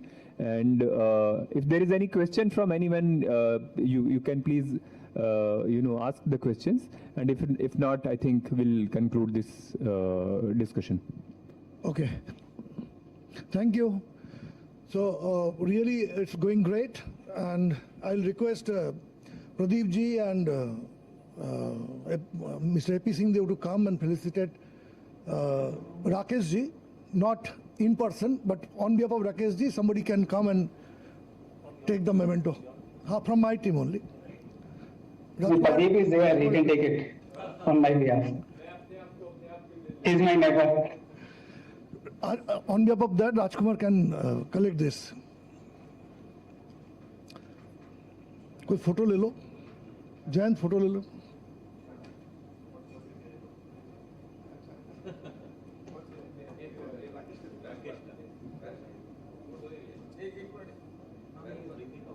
हाँ ठीक है.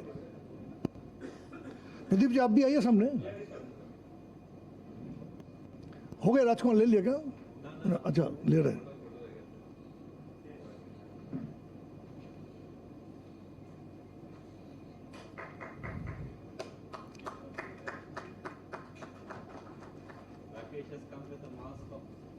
राजकुमार. Okay, नहीं अंकित जी का बाद में होगा, उनका speech के बाद होगा. I request Sujeet ji, please go and आप go and collect your memento. Ankit ji आपका नेक्स्ट सेशन के बाद. Thank you. Thanks a lot. With that, we'll have a tea break. So tea is ready, and we'll come back for a remaining session. There will be 3 more sessions, and I believe those are equally interesting and exciting. Please do come back in 15 minutes.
So good evening once again, and welcome back. So we'll go to our next panel discussion, which is excellence in inventory management. And for this panel discussion, I will invite Mr. Ankit Porwal as initiator and moderator. And panelist, I'll request Amrinder Singh Devji, Anup Pavekar ji, and we'll be happy if Sanjay Naik ji also can join in as a panel. Please. To chair this session, can I request Dr. Venkatesan to?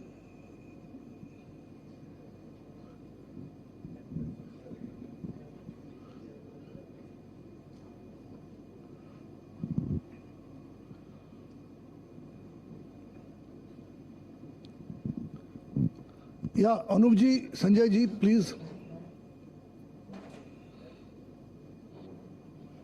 और एक कुर्सी लो. हाँ? क्या बोल रहे? He will be here. हाँ तो presentation भी है ना, प्रेजेंटेशन देखेंगे. Amarnath ji, please.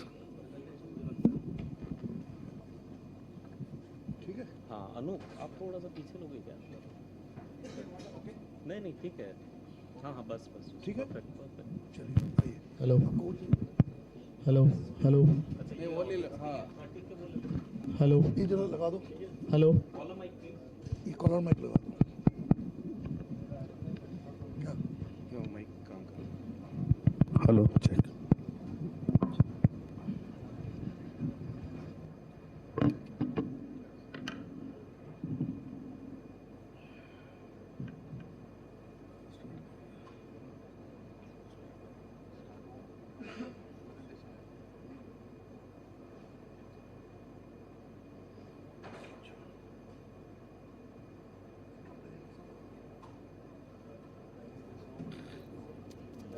Hello hello hello या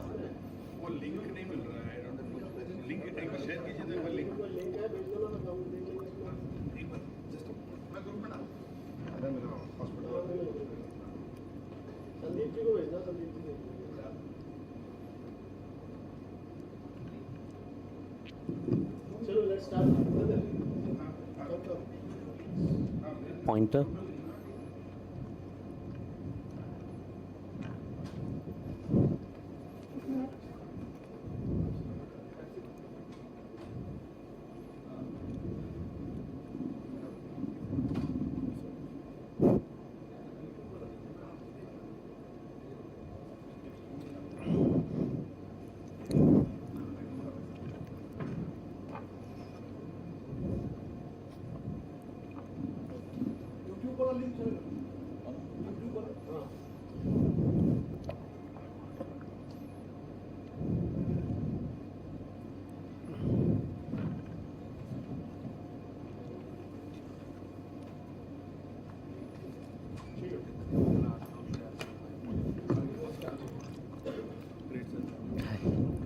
Thank you. So I'll keep it in a manner that I'll switch the slides, and on every slide we'll try to have a few panel discussion points on the same. So yeah, hi, good afternoon everyone. I, on behalf of my team, thanks to SETS Academy and Acumentis for providing such an opportunity on the topic that's excellent in inventory management. Inventory management, as we all are there from the supply chain part, is a very routine day-to-day our roles which we play in our professional lives. But when we say inventory management in terms of excellence, there are few things which can become a KPI for the your day-to-day observations as well as your operations. So we'll take a glance on the basics of the inventory management first. It's not working. Yeah. No. Okay. So inventory management is directly correlated to the overall hospital operations. We all know this. I have taken a case study of our own medical college that's situated in Udaipur and Jaipur both.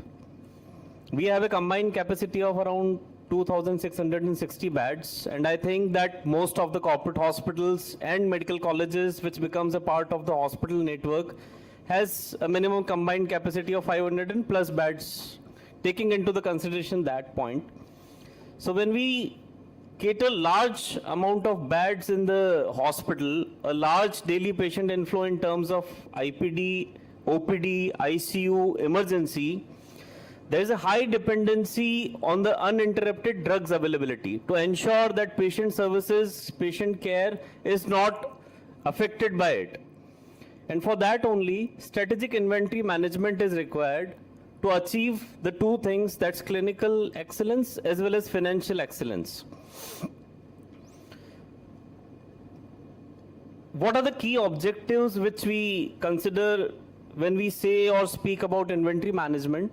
It's about, as mentioned in the previous slide also, ensuring the uninterrupted availability of the critical medications or vital medications, optimizing the overall capital as well as the procurement costs, reducing the expiries, dead stocks in order to reduce the cost losses in order to also contribute towards the national loss.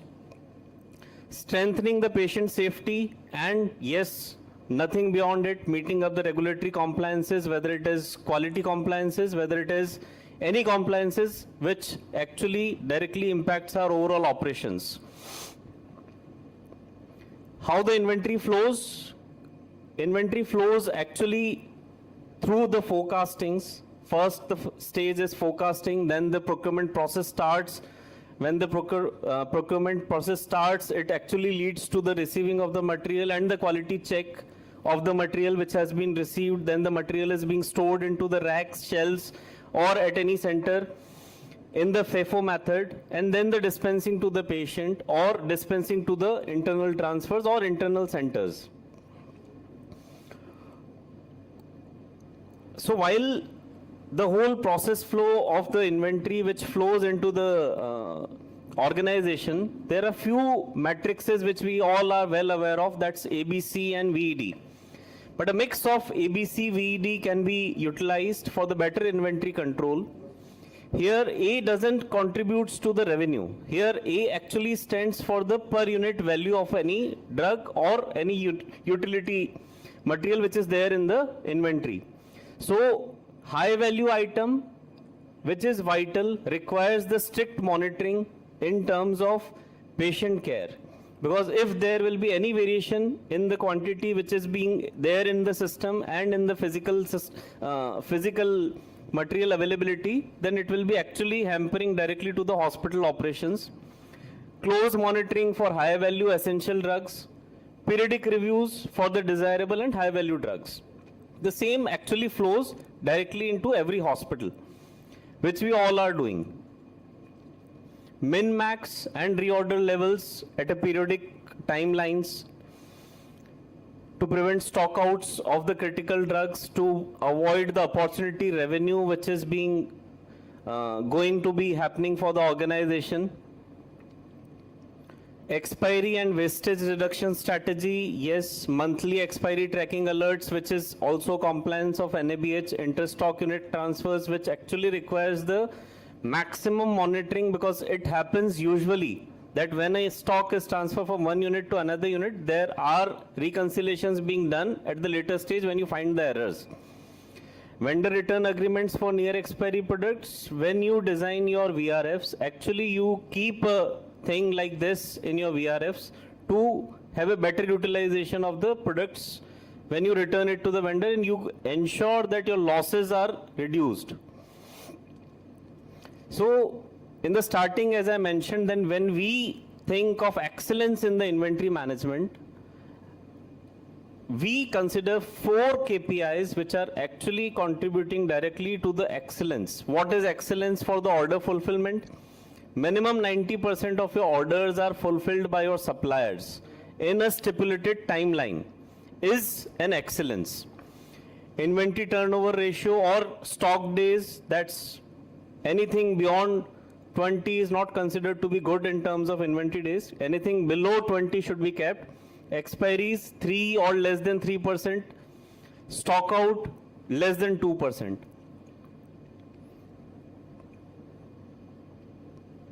Strategic outcomes, the same. 0 stockouts for the medications is expected by your management, your customer.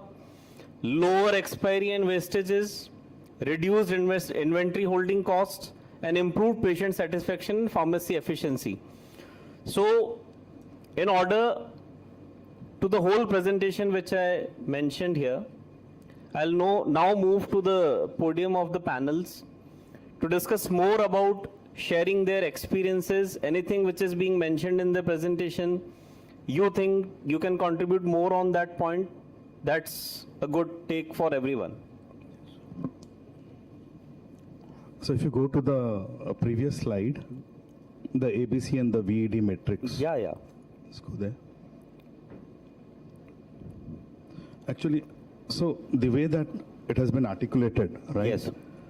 Kind of becomes very difficult for people down the line to kind of remember what they need to do.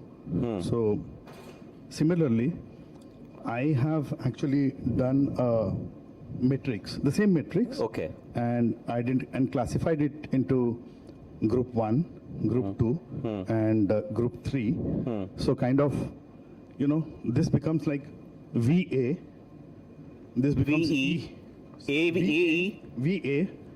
This is EA. This becomes DA, right?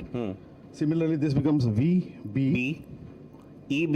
EB, DB. and yeah, so similarly, so on and so forth. Now, when I classify it, I classify this as group 1. I consider that as group 1, Okay. right? So there is always a very, very strict monitoring. You can moderate the the inventory reorder levels for the inventory. For group 1. This becomes group 2 for me. This. Standard control as well as the This becomes DB. group. Yeah, DB. this becomes group 2 for me. And the reorder levels are being monitored not by the same person, but by another team. They do that. And that is group 3 for me, the minimal monitoring. Monitoring. That becomes a group 3 That for hardly me. actually matters, yeah. So, once the products are classified, right, and the reorder levels are set, so there is a regular check mechanism. And apart from that, all the tools that you have mentioned, right, like the FIFO, then we talk about economic order quantity, Yes. right?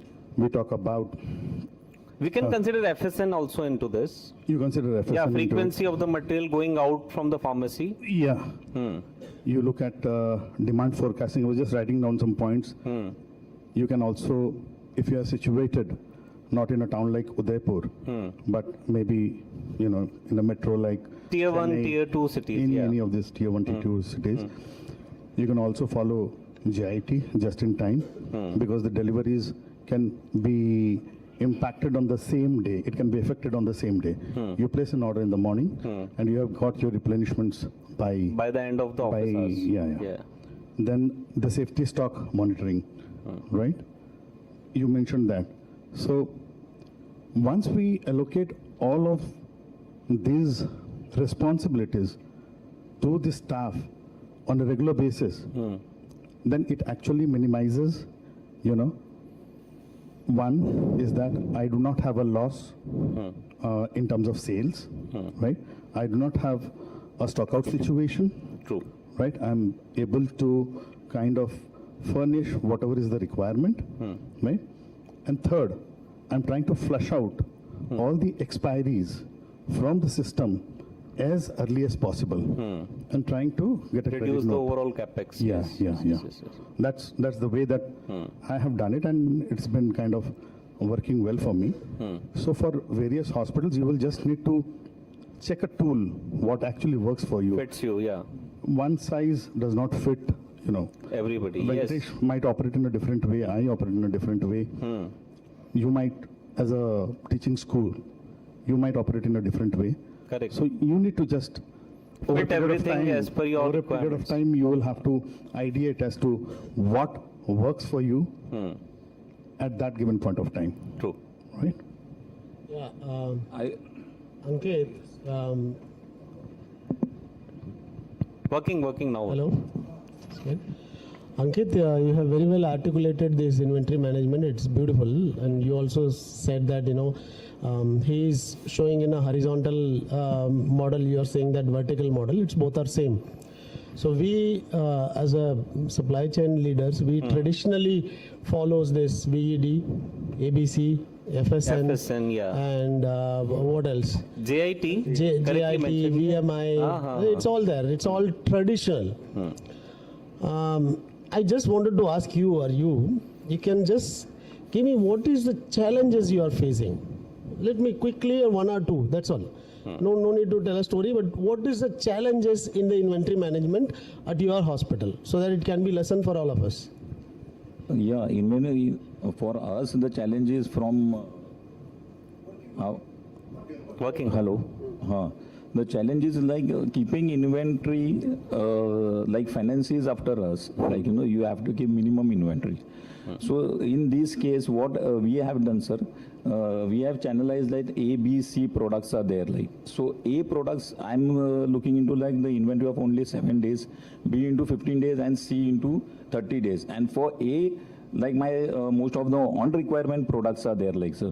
So for that, what I have done, I have arranged one authorized distributor of the companies who is next to me, so that any moment of time when I am handling the 7 days inventory and there can be a shortage, but that guy is there who is 24/7 coming to me and delivering this. So the like when the onco patients are there, like, they can't wait. They are on the 3 2 hours patient stay. They are there. So we see to it ki my distributor is on time, like, sir. Shifting cost towards the distributor as well. Distributor. So my inventory cost automatically goes down, sir. Very good. Yeah. For you, what is the major challenges you are facing in your organization?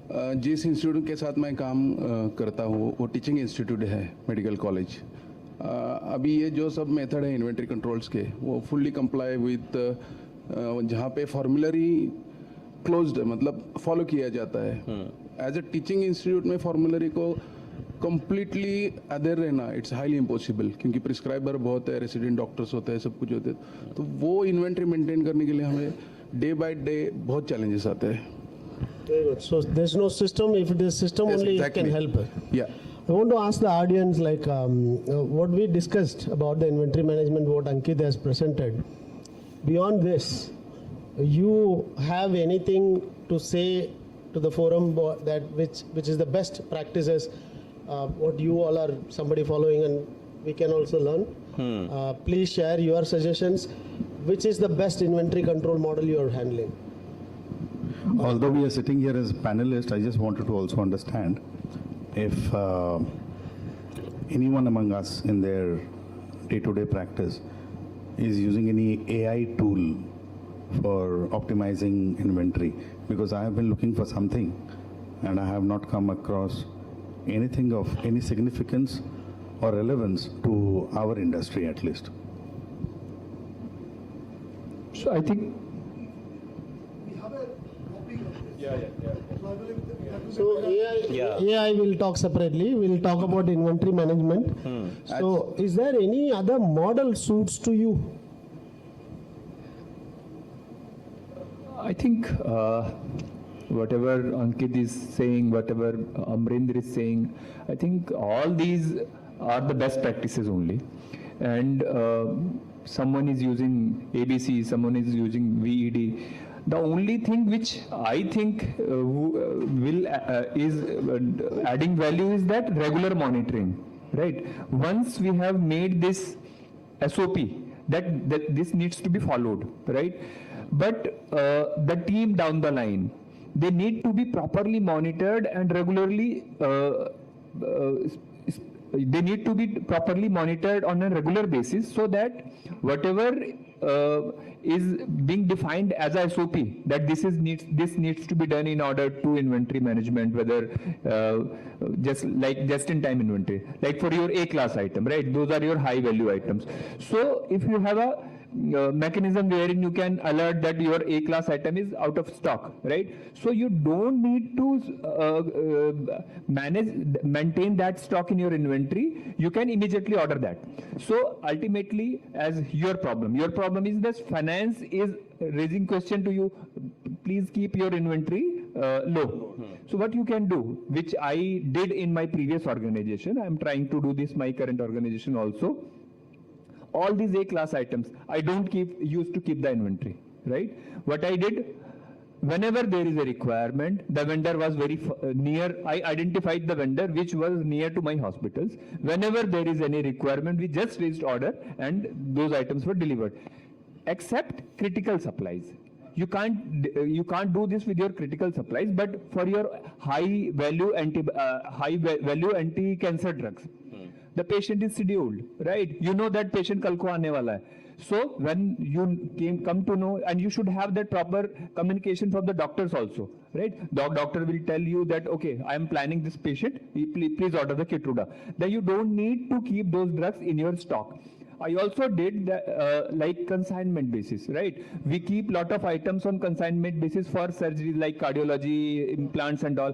We tried to keep drugs also on consignment basis. So this is just to make that at the end of the month, your inventory number of days are less, in order to ensure that your finance don't ask these questions, right?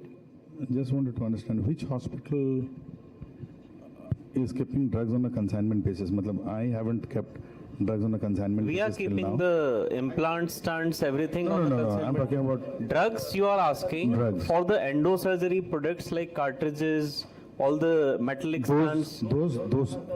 so those are the implants. Yes. I have pacemakers, I have valves. I have No pens. drug will be kept on this. Yeah, totally agree. So, yeah, just trying to understand, because he mentioned that, No, Pradeep you know, mentioned for the planned patients like no, oncology no. drugs He or this mentioned thing. that. he No, mentioned some that of the drugs also high use- value drugs, it depends on you, how you are negotiating with the vendor. Yes. Vendor keeps the stock on challan and then once consume it. It's a high value drug, maybe, it's a terms what you can negotiate with the vendor. It's But it's sir, not mandatory but sir, that- just- Actually makes a lot of sense. Actually makes a lot of sense. Your understanding with the vendor, not the manufacturer. Yes. Yeah, of course. It's not going to help. Of course. And also as per the compliance of the drug department, because in our Rajasthan they have demolished this challan system for the drugs. Yeah.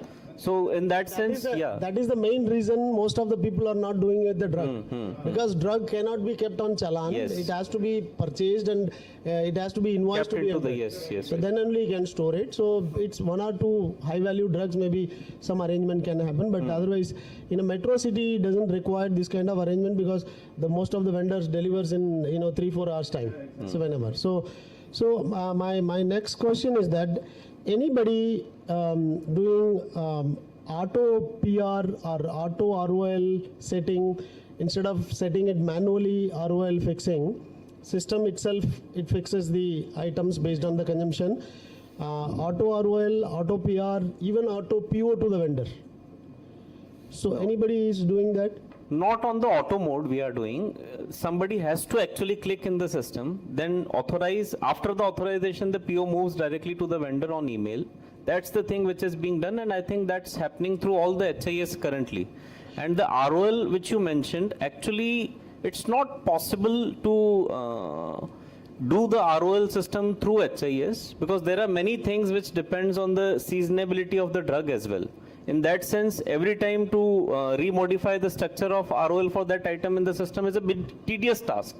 And the biggest challenge which we face as a supply chain is the skilled manpower. As Amrendra rightly mentioned in the earlier part, that on the second line needs to do and monitor all these things at a periodic time. So second line should be that much skilled, who is able to consolidate with your thoughts, your synchronization with the vision which you want to keep the inventory in your racks or arrangements. Slightly change in the understanding. We do. Okay. Our ROL set by system, no manual intervention. Okay. Our PR purchase request by automatically done. Midnight, 12 o'clock, POs goes to the vendors. Great. We don't manually do. All consumables, everything. So whatever the seasonal, what you are telling, that will be beyond the auto PO. Manually we generate. Okay. It will be around 80% of the item goes. Directly through the.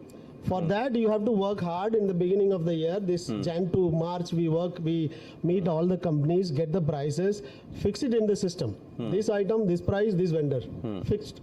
So whenever the demand comes from the unit also auto. Unit also they click one click automatically ROL to PR. So automatically it goes. No manual intervention there. Okay. So we can do that. Manual intervention, we believe that it's a seasonal drug, based on the season, it may up and down. It's fine, up and down, we can change it, no?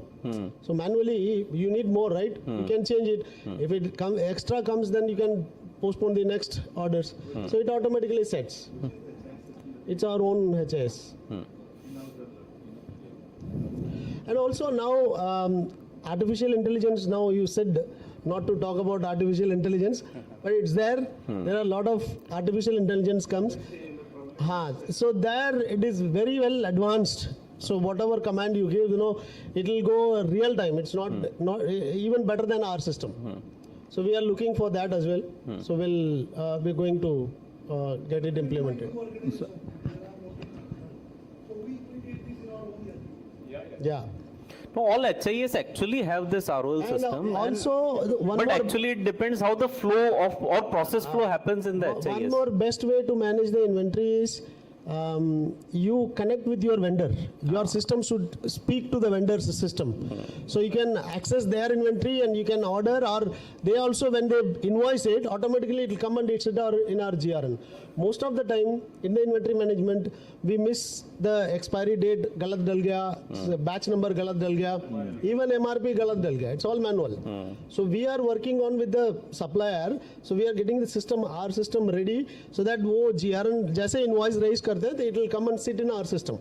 So nobody is manually punching the batch number, expiry, everything. So they have to just see the line, one click. So automatically it will update it. So Totally agreed. Are you going to provide that access on in your software to the vendor? yes, but they can't see anything. So it's a back-end system. So only their invoice can come and sit in our GRN module. Okay. Same time, we are having access of their inventory also. Like if I'm ordering something, I can see their inventory, whether it is available or not. It's integrated. Sir, So this kind of, integrated. Sir, So in this this kind case, of collaboration. sir, in this case, you are appointing one vendor, two vendors, or how's it like? Because see, Of course, we right. can't depend upon one vendor, sir. Sometimes So there is a we shortage. did a consolidation 2 years back with some vendor. So we have done this, we have implemented, but somehow that didn't work out. Now we are going back to the conventional model. But this system is ready now. So we can go with majority of the vendors, where I am buying 50%, 60% of the drugs from some particular vendors, right? You know that 3-4 vendors will cover all your 50-60% of the procurement. With those vendors, you can connect it. So nothing. It's improvement in the inventory management. And your inventory days will definitely, I'm telling you, not 20, it will go less than Beyond that, 15. 15. Our inventory days is 13 days. Our entire max inventory is 13 days. Because all just-in-time orders and everyday orders. And the reason is also like we are in a metro cities, so we get the stocks immediately. Yeah, that's the We are talking about geopolitical these cities. location where you are. Yeah, you're right. So But sir, in this case also, like if your ABC analysis is proper and it's been connected to your reorder level but through the system, so automatically as the consumption of any particular drug or any particular consumable is been increased, it automatically has updated and that signals comes to the store person to place the order, sir. So that is been practiced by us. very good. So in this case, there are minimal chances of hardly some percent where the stock out is there, sir. Right. So it is a chicken egg story. If you have low inventory, then your stock out will happen. Patient care will have impact. Yes. And if you have over inventory, then you are blocking your cash flow, you are blocking the storage. So when I ask for inventory management challenges, the biggest challenge in the hospital, I was expecting that someone will tell storage space. So always they give a basement to basement 1 IP pharmacy. They keep all the IV fluids on the corridors. Whenever you people are coming inside, like you have to go this way, right? So we never get a proper storage space in any hospital. So that's the biggest challenge. So we have lot of items coming in. We don't have a proper storage racks. We have a boxes and also somehow we are managing. Everybody, I'm talking about not only me, everybody. So we are somehow managing it. We are not properly organized. So today, that is the reason we cannot go to robotic issuance. Correct. That's the biggest problem. We can't go robotic issuance of the items because we don't have a space. So we are working in a like what bolte kabutar gana. No, sir. Sir, in this case, like we are being in metro, the value of that space. So that's why the more space is not provided to us in metro. But what we have done, sir, in the form of consumables, whatever, we keep a staggered delivery system. So every week we have a staggered delivery system where the stock is maintained at the distributor, and according to our requirement, we can get a staggered delivery. There you can utilize your space for other high value items, sir. So yeah, you're right. practice So wise. staggered delivery is also fine, but sometime like a crisis, you have to have 2 months inventory at least. So now Iran is threatening us, so we have to have enough inventory. We should not be in a position that not able to catering the patients. So plus minus both are there. If you have higher inventory, cash flow problem, lower inventory, shortage problems. And always for anything, only supply chain has been, for targeted. Okay, why it's not available? If you keep more, always there is a pressure. Ki, why this finances? Yeah, that's the art. That's the art of managing the inventory. Yeah. So now you can actually That's play. the same thing which we actually handled in the COVID era as well. The same way, things were like that only. Sir, in COVID era, what we did, we developed storage places. Separate storage area was storage provided, yes. We had developed, and there we have stored the things. Yeah. Right. So that is also something differently we acted, and I talked with my engineering people, and they were able to Arrange a develop separate Next time everything was right. Whatever you do, it was right. Okay, any other questions from the audience? Can we wind up? Dr. Kar? Doctor साहब बहुत मेहनत करते हैं inventory arrange करने में. Any question? No.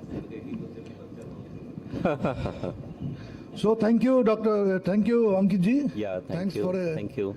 fantastic, elaborative presentation. Thanks, Thank Dr. you. Venkat. So I'll request you to conclude this session with your final words and then facilitate the speakers. Yeah, the inventory management is a very important role of a supply chain people. Now this is very crucial time because of this Iran war. So it is our responsibility to take care of our patients.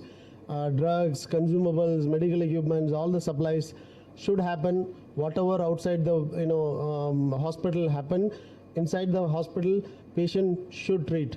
So for that, the inventory management is a very core area where we need to focus. So I hope we all are working on it and we'll get it. Thank you very much for your contribution, and thank you. Thank you, Dr. Venkat, and I'll request you to be here in the stage to felicitate the speakers. And can I request Mr. Pradeep Mist also to join? So Ankit ji, please come, and Arindam, please hand over the memento and certificates. Come, Dr. Kaur also come. Please come.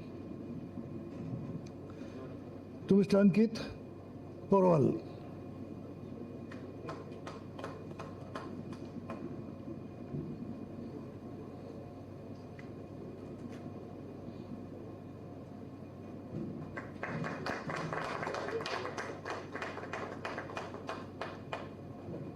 So, Pradeep ji, please do felicitate Mr. Epi Singh Deo, our panelist. Venkat ji आइए, वेंकट आइए, आप रहिए, दोनों ही रहिए. Doctor Kaur भी आइए.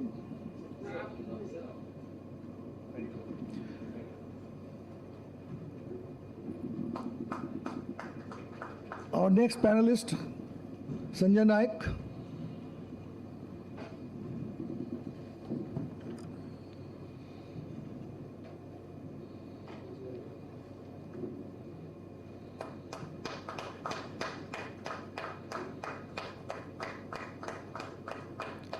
And Anup ji, thank you for all your contributions to make this discussion meaningful. Thank you. Thanks a lot. Yeah, please have a group photo.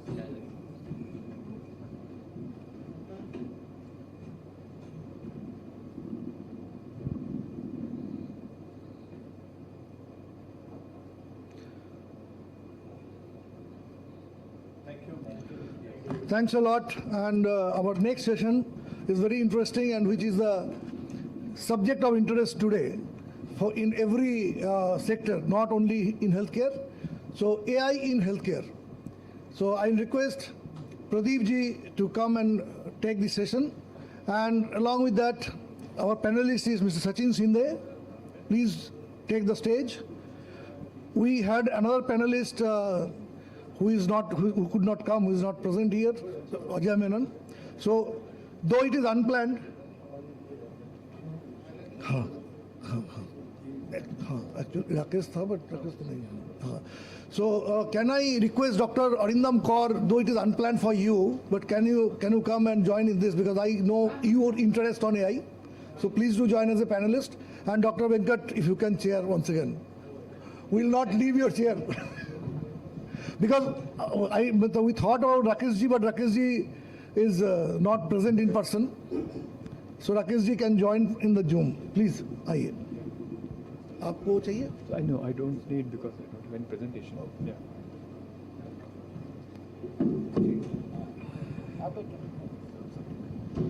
Yeah, good afternoon everyone. So I am not going to give show you any slide or any presentation. Yeah.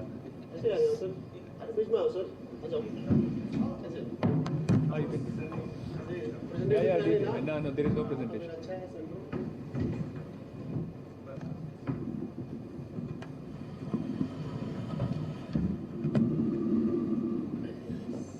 So good afternoon, my esteemed colleagues, industry leaders and friends. We have spent the first half of this program, this conference, discussing the bread and butter of our profession, which is strategic procurement and inventory management, right? Now we move to a session wherein we are seeing a shifting from traditional model to use of AI in healthcare and especially in supply chain, right? So in our role, I think, and same applicable to me also, we have seen that traditional model of managing the supply chain, right? And we have also seen how supply chain has evolved over a period of time, right? We have moved from registers to Excel, and then from Excel to ERP, and now from ERP to AI. So that is the way we have seen the transition of supply chain, right? So why do we need AI, right? The basic question is, why do we need AI? Because the human brain is not that smart enough to manage 15,000 SKUs in a single click of button. That is the power which only AI has, right? So that is the reason I think AI becomes very important for us to help us in managing our procurement and supply chain operations in an efficient manner. Traditionally, our way of managing procurement and supply chain was reactive, right? Now we are moving towards predictive analysis, right? What is required, why it is required, how much is required. So that is a shift which we need to make in order to ensure that our supply chains are managed efficiently, right? And AI is definitely going to help us a lot in doing all those things, right? And there would be 3 pillars of AI wherein we can use the AI. We would use the AI. Number 1 is demand forecasting. AI does not just look at what we used last month. It looks at seasonal trends, surgical schedules, and even weather patterns to tell us what we will need. This means right item, right time, at right time with zero waste, right? Because AI has the intelligence. Then we have already spoken about inventory intelligence, right? We have some dead stock which we don't know.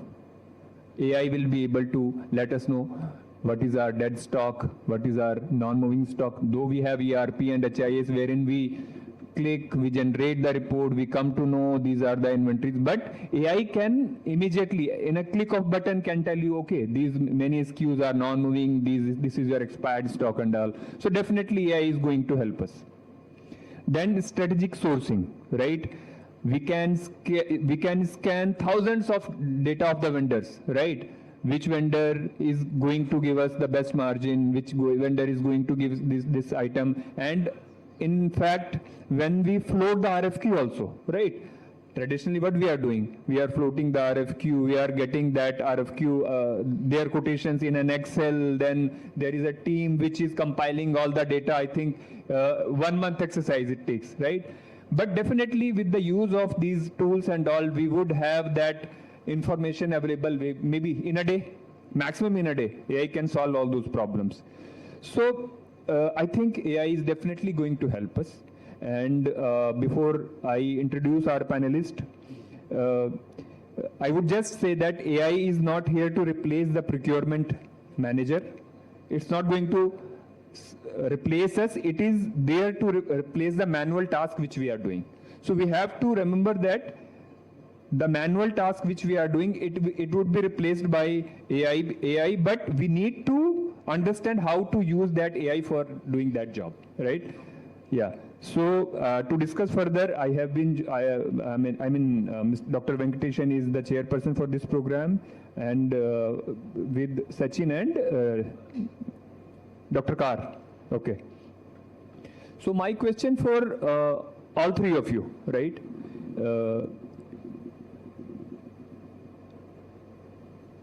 So many hospitals feel that they are ready for AI because they are not, many hospitals feel they are not ready for AI because their data is messy or is spread across different systems. That is a big problem. Everyone must be facing this because data is wherein if data is not correct, AI will not be able to help you, right? So hospitals are thinking that they are not ready to adapt AI. What is the first practical step or as a supply chain leader should you take to prepare that data house for data house is properly managed for AI transition? Yeah. To have the right result, you have to have the data proper. So without having a proper data, you can't use AI. You rightly said, in any hospital, you go to any hospital, in our hospital also, we using 41 application is being used in entire hospital. 41 applications. HIS, ERP, Sun, like every doctor, like they want to match liver transplant case to case basis, that is one application. Like different software we bought from outside. So there are data, it's spreaded across. So we have to create a data lake. So we have to create data lake. We have to get the data first streamline. Then you can ask AI to get the detail. But for the people who has money to do that, so the companies are there. So the vendors who comes, take out the data, they only do all cleaning and they make it proper and then they'll give it to you. But they'll charge you accordingly how much your data is not messy. So accordingly they will see your data and then put a price onto it. So data cleaning is very much important before going to AI implementation for in any manner, in any healthcare, not only supply chain, in a hospital, patient data, front office, billing, TPA desk, wherever, even laboratory, everywhere you need a proper data to analyze the history of past and give the right result to you, right? So the data cleansing is very rightly said, it's very much needed. Every hospital is using more applications. It has to be consolidated. Yeah. Doctor? I'll just add to what is said. Definitely, data cleaning is the first priority things which we should be doing.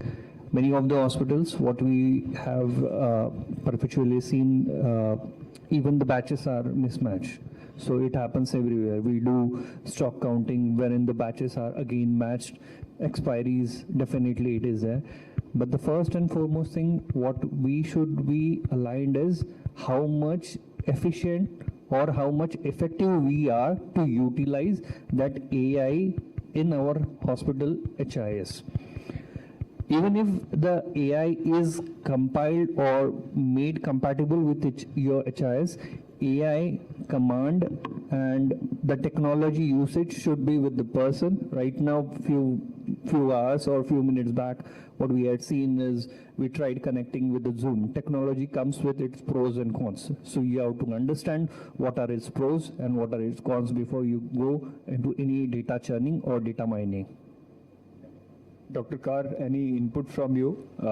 Not specifically related to supply chain, maybe related to your domain, how, what challenge you see in terms of data compilation and AI readiness? I do have certain slides after at my last day, so I will stick to the supply chain. We in Reliance, we are doing a bit of work. Sorry, it was there. Yeah. But I would first support him fully because just one question out of curiosity. How many of you actually formally have trained in AI? Here. Okay, so I think I'm the only one here. So in fact, AI is nothing but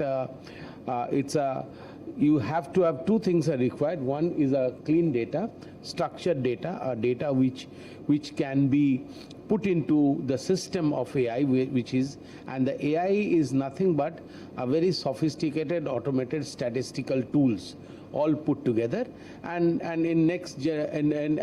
with evolution, initially the AI was on a supervised learning, and later on it become unsupervised learning. But that means AI will work on its own to learn from the data itself. You don't have to supervise on that part.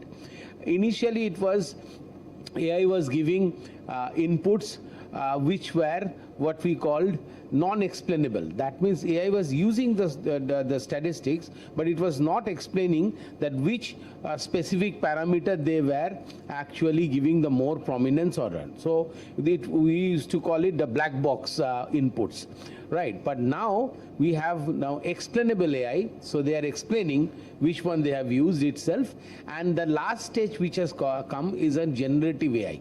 So it is not giving you the results, but also giving you actions to take. So in supply chain, the generative AI is coming the most of it. But the first step towards is the data itself, and for the data, and the other thing is the multiple sort of different systems that we are using. 41 apps come to Reliance, right? Only ICUs have 5 different monitoring systems, right? And none of them talk to each other. We do not have US-like systems where you have to have a mandatory HL7 compliance. Then there is each vendor has to sign an interoperability and integration.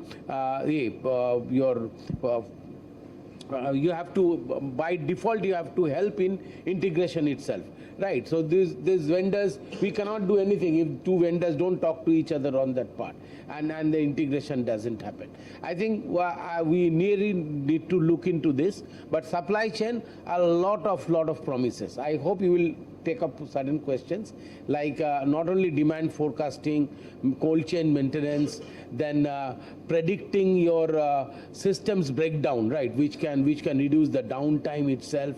The overall the supply chain forecasting itself, right, from your weather to warfare and all others, into the geopolitical. So a lot of interesting thing coming in the supply chain AI based. Thank you. Dr. Venkat, I would like to understand if you have used AI to enhance your supply chain domain in your particular organization, and one thing, and then what you think that maybe there are certain other uses which you can do but you have not adopted yet.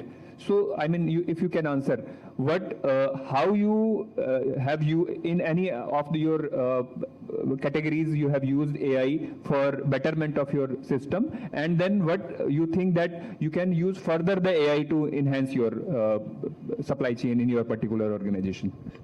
So as of now, we have not used any AI tool. We have a BI tool, business intelligence tool, which gives a right data to analyze. It gives a report. Every day I get almost 150 reports come to my mailbox. So what the price change, what the MRP change, what the vendor change, how much time took from invoice to GRN, how much time vendor took, a doctor ordered this item, you have issued this item, our recommended is this item, a formulary deviation. Like that, there are multiple dashboards which has been prepared in the BI report. So we used to get that report. So as of now, AI tool not yet implemented in our hospital. So, but we are working on it to use some areas where it can help us. You rightly said we start the RFQ process from 1st Jan and we end up in mid-May, right? So I think 15th April or May, 1st May we end up. Next 3 months we get the quotation, we negotiate, compare it, we again get the revised quotation, we again compare it, then again get finalized. It takes 3-4 months time. So we are working on to standardize it through AI. So for that, we need support from the vendors also, like they have to fill the prices in the portal, what we are going to give. Then portal will analyze and give you the right result. That will be faster. So now we are spending almost 3.5 months. So that can be reduced, and it will also tell us that this is you have used, and you have for the past 3 years you have used this product. You can have this prices is, or it can tell you can slightly 5% you can reduce from this project compared to the history or the competitive product. So that's the one area we are working on it. So soon we'll get that result. Yeah, I'll just add to it. So what they are using BI2 for maybe analyzing their inventory or maybe the product related cost variation, whatever. So we are utilizing the BI tool, but we are utilizing that BI tool for differentiation, maybe in terms of government schemes and non-government schemes, maybe for a particular doctor to specialty, maybe like say suppose CABG. So one doctor is doing CABG in this cost, so another doctor is doing CABG in specific cost. So what are the things which he is doing and what he is additionally using or not using? That maybe BI tool can give. Further on, if we put it that same data into an AI analysis, it will give us a better maybe results in terms of differentiation of what the patient was and how they have treated positively or negatively. That maybe can be is what the future will be in supply chain. Okay. Dr. Kar. Regarding the AI, Reliance has done couple of things, which is initial stages, but it is giving quite promising results because we started as an hospital from day one. We have electronic records itself, EMR itself. I think you know better than me on that part. So we have maintained that. So last couple of years, Geo is helping us on this. Right? Is one is that they are trying to connect EHR with demand forecasting. Right, particularly we started this project with the OT itself, getting the consumption of A and the seasonal variations of A. So some sort of forecasting how, which you would be on demand and how to and that. And the second, which is a more ambitious project, which is now I would say 50 to 60% done, that tagging, RFID tagging with most of the products, which will give you a real-time analytics of the stock itself and connecting into the reorder itself. So if the stock goes below the critical value itself, it can be automatically ordered. So these two are in progress. I wouldn't have, if you have told me that you are going to ask me this question, I would have come prepared with more data itself. I think you guys. No, RFID is not for all. Most of it's for for critical, maybe for high value products. Yeah. The critical A value products basically. So maybe material resource planning is what we call MRP. Maybe in HN also they would call material resource planning. So as soon as your material movement goes down, what your min max value is defined, it raises PR immediately, and the PO is made. Is what is something which they are working on. I think Rakesh is also there with us. Rakesh, if you can hear me. If you can also, give your answer to this question. I mean, what you see, how can AI help in day-to-day supply chain operations. And if you have used, like Dr. Venkat is saying, they are using BI, that is also a form of AI only. So any use case which you can talk about?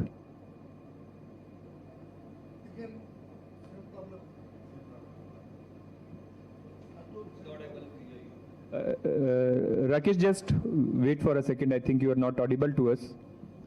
So I'll just add onto it. Maybe BI tool is something which is very subjective, wherein human intervention is required, to churn out the data based on the Excel sheets or whatever input we have in HS. First and foremost, what we need to do is automation of each and everything. We have seen in certain countries wherein the dispensing happens, like in China, if you see the prescription is read by a system, the dispensing happens automatically, and wherein the AI can generate what is the amount of value or what is how the prescriptions are moving. That is the first thing we need to move into is the automation is what I want to say. Second, based on automation, the predictive analysis may happen in future in AI. So am I audible? Yeah, Rakesh. So we are talking about the AI, and AI is a tool like our mobile is full with so many AI apps, and we are using that also in the partially. So going for the AI, we are also using Power BI. We call it as a part of AI. Okay, so Power BI, most of the organizations are using nowadays, and we are also using that. And the kind of we are developing with the Power BI, or you can say the AI, few apps we are, or a few applications we are developing, which will help us for the forecasting, doctor's prescription reading, like what are the doctors prescribing. Now we can get the data on the system basis, but now we can get the full line data where the doctor which brand has been prescribed for the OPD. Third benefit of the when the if people are using the AMR. So, but the moment patient will land, there is no like written prescription is not there. So the dispensing will become easy. Which brand has been? Sometimes some queries are there, and in some of the hospitals which I have seen the whatever the brands are available in pharmacy, only those brand can be prescribed, or maybe same brand can be prescribed. When substitute cannot be done. So there's a part of one, I can see the forecasting of the which has been left, which has not shared by my team members.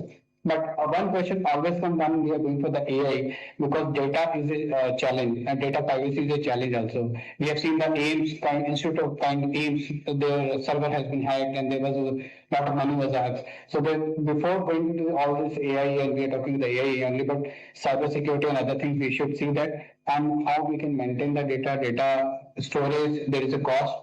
So I don't think all the hospital can be maintain, or they can adopt this technology for future because of the cost and data privacy and this kind of issues maybe they find in future. Okay. Dr. Venkat, I think, so AI technology requires investment. When you sit across with your CFO or your CEO, how do you frame return of investment? Right? Whether it is headcount reduction or hidden savings which you would achieve by AI uses. I mean, just if you have done this, or maybe if you are planning to do that, what would be your thought process behind this?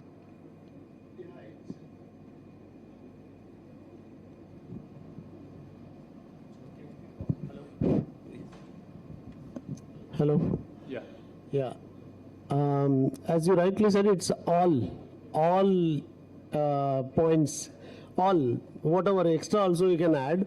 You have to give the justification to CFO, saying that like we are bringing this tool cost may be XYZ, and that will give a benefit of one is accuracy, so there is no manual intervention. Number two is you are getting a cash flow better. So if you go for a predictive analysis, you will get a cash flow better, and also reduction in manpower, and so on. The many things we can say, like what are all the benefits we are going to get it, so that we can say. So what I was telling this RFQ. So we started spend time from 1st Jan to 30th April, almost 4 months we are spending, 4-5 people are working on it. So that will be saved. So it can happen in only March, within 1 month it will be done. So the entire month we can take it. Also the benefit, what we are taking from 1st May. I will take it from 1st April. That 1 month cost benefit can be saved. So I have negotiated, I am not implementing it because the data is not correct now, so working on it, right? So that kind of cost benefit, manpower benefit, system improvement, accuracy.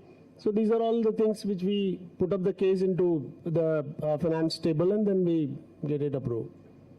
Sachin, would you like to add something on this? Operational efficiency, if you try to increase, maybe there are chances which we unforesee. There are so many leakages which are happening in the hospitals. That can be controlled. Yeah, other than that, machine learning requires certain things for which obviously manpower will be required. Cutting down on manpower is very easy to say, but when you want to grow, you will have to, or when you expand, you will definitely have to have that kind of manpower. Yeah, cost reduction might happen when you go for analysis of particular maybe segments of therapies, or maybe in terms of negotiations when you go. Yeah, definitely it will have an impact on overall your inventory. When the predictive analysis happens, the overall inventory might get reduced, by which the cost reduction might happen. Dr. Kar, would you like to add something? So, I'm thinking how many fields you guys have to negotiate, right? From the vendors to CFOs to the doctors and everything, right? So life isn't easy on that part. I think very difficult to make an ROI or promise an ROI, because there are promises and there are realities itself, right? But I think if we can really cut down on the wastage and gives us AI can give us a better platform for negotiations, as well as efficient the order processes and all others, that would be quite helpful. But obviously the finance team will look into hard figures rather than promises, right? But any negotiation I approach on one is tangible and intangible values, as well as there are some cost savings as well as some value addition. I think if we can approach to our finance team in that way, right, maybe we can be able to convince them. Rakesh, would you like to add something on this? Yeah, one is, Pradeep, which I found that transparency and compliance can be better with the AI tool. And most of the finance and management look for that. So before that, they're spending their money on auditors and other things, auditor process. It can be made easy. Second, to approve to get the approval from them, we can add the finance team also in the approval process. RFQ, as Dr. Venkat said, it can be online. So transparency with the AI will be easy, and the compliance part, you can say, it can be followed. And when people say, I have submitted a quotation, I haven't got the revert back anything. And third tool, which was used earlier, I don't know how many people are using reverse option. Also, some people used to use it through AI. And so my submission, like to compile this rest point has been covered. Transparency will be better, and compliance part can be better with the AI tool also, other than the cost cutting other areas. Thank you. I think any questions from audience, because this is a very interesting topic for all of you. Open for questions.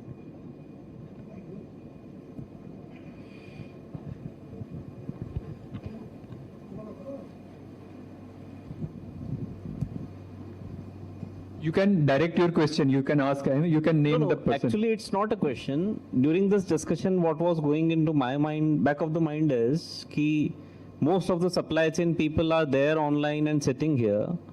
The whole problem with this AI implementation is something related to the data mapping.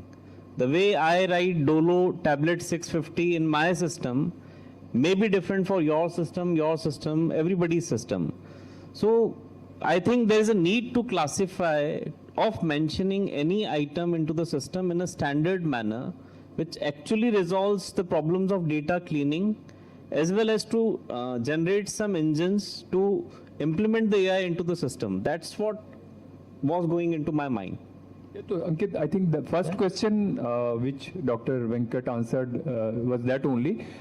In order to use the AI, we should have the data in place, right? Data sanitization should be in place so that there is a standardization across all the hospitals. You must be, like he is managing more than 25 hospitals, right? I am managing 3,000 beds, right? 4 hospitals, different masters. When I joined, there was different item masters. So we should have that data sanitization. Then only any AI or BI would be able to help us. Otherwise, there is no benefit. Pradeep, sanitization से ज़्यादा I think there should be a collaboration among all. कि ये एक standard platform पे सब जने Standardization. You're talking Yes, about exactly. standardization. Exactly. So it depends. Like we are spending money, and I have hired SIMs. Our item masters are synchronized with SIMs now. So we are taking the all clinical data also. So our doctor can see before prescribing what is this medicine and what is the contraindications, what is the route, what dosage, everything they can see on the system only when they are prescribing itself. So that's what we are doing it. So but every hospital can't do that, right? But going forward, maybe we can have a standardized code for universal for our maybe India, nationalized codes. If it is Dolo 650 mg tablet. Yes. So this standardization can happen, but it's long way to go. So I think, Not Ankit, now. there are few consulting agencies which are doing this. If like E&Y is doing, No. Agencies are with four different agencies. So 4 different agencies will have 4 no, different type of standardization, if right? everyone hire the same agency, if all the hospitals hire same agency, your data will become standardized across all the hospitals. Bigger and very simple solution can come for all the challenges which we are facing into. I think it's government should do something on this kind of, like I think that is yet to achieve. So what happens is generally we have 5 hospital unit across. The factor in like Dolo example मैं ले लेता हूँ. The problem is the packaging. Now today you have 1:15 का packaging. Suddenly you go into 1:20 का packaging. कैफ्टम का हो गया. So 1:4 था, suddenly they made 1:10 का. The problem is tier 1 या metro cities में you dispense it into strips, that is okay. But tier 2 rural area में आप जाओगे, they will ask you for cut strips. So even the HIS should be aligned with that कि मैं purchase भी strips में करूँ. I should be able to dispense in strips. I should be able to dispense in cut strips also. But the data which they will be giving should be aligned with something else. So that collaboration is too difficult as of now. Maybe going ahead, something will come which can, collaborate. Second thing is, if you see vendors, when they bill it, maybe from company to CNF to the distributor to us, everybody have, different types of descriptions. Now, some of them may write like Clexin 0.4 ml, some of them write Clexin 40 mg, is where the mindset has to come to a single platform, then only it will happen. Correct. Any other question? Okay, I think, thank you so much, Sandeep ji. Thank you, Pradeep ji. Thanks a lot. It was really an interesting session, and thanks Dr. Venkat, Dr. Kaur and Sachin ji for your contributions. So I'll request Dr. Kaur and Dr. Venkat to be there to facilitate Pradeep ji and Sachin ji. Pradeep ji, please come.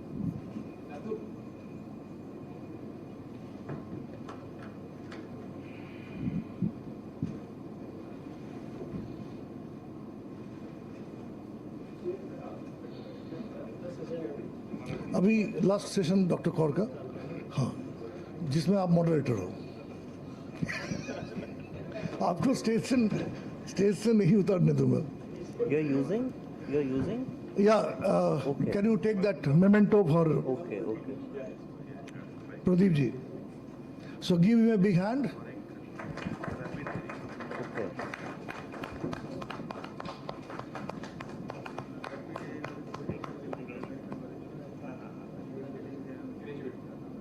Okay. And Sachin ji, please join. Thank you. Thank you.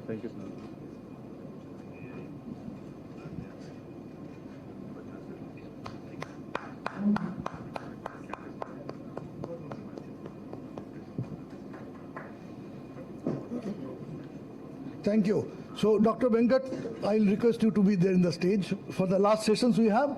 So, we are almost done with our planned sessions, and now I have already introduced Dr. Arindam Kaur in the beginning. I will tell a couple of more lines because he is a close friend of mine, and we are working together in different academic sessions for a long time. He has got a quality of, innovations. He is bubbling with ideas, and he's a dreamer basically. So I thought, why not to make him dream for next decade? And we have a expertise group here. So I told him, why don't you take a small wrapping up session, and along with 10-15 minutes you talk about your ideas. How do you see the next decade in Indian healthcare? So I'll hand over the session to you, and to moderate this session, I'll request Dr. Venkat to be there in the stage. So over to you, Dr. Kaur. Thank you. Okay. So I will quickly go through a little longer slide, and please feel free to stop if I am overshooting the time or something, right? So a bit of, mixed bag. So my take on that, what we can expect because a lot of things are changing, not only AI, but all the geopolitics, finance, governance, everything is reshaping the way we look at it, the country, the finances, as well as the healthcare itself. So this is a much thoughted and thoughtful and curated. This is me. I do work in a lot of different forums, a lot of different studies, be it your clinical, then quality, then management, AI, and I have some other hobbies too that we will discuss in the dinner itself. I work for Reliance, and I would very quickly start with, as this was an AI session, I thought, why not put a AI quiz to start with. One extra peg, whosoever gets all the correct answer. Okay, Sam Altman was the easiest one, the founder of OpenAI, the youngest one. Any other? Have you seen the movie The Imitation Game? The guy who actually came up with the first the computer itself, right? And the middle one is the John McCarthy, who came up with the terminology of AI itself. Okay, so let's see. India delivers a world-class tertiary care, but struggle with equitable access, and this may go up in the coming decade, because we will have more and more advanced tertiary care hospital, and but there would be a lot of non-communicable disease burden, particularly you have seen that the heart disease and oncology itself, and this problem will actually be augmented with an uneven distribution of care between the urban and rural A, and obviously with the economy, with the growth of everything, there will be a lot of patient expectations will also grow, right? So we have to come up with the solutions on all this problem. And as I think Dr. Venkatesh shows that our the spending is growing itself, but the spending from the government on healthcare is not getting that at par with the overall spending itself. That means that more and more individual spending on healthcare will go up on that part, because India operates on a dual healthcare system, be it a public sector and private sector. So you know better than me on that part, and there is a huge gap between the urban and rural healthcare, but there are urbanization of happening, and more smaller cities are now, smaller towns are getting into a more what we call aspiration of being a town itself, right? And this is the recommended health centers and current health centers, be it your primary or the community, we are way behind.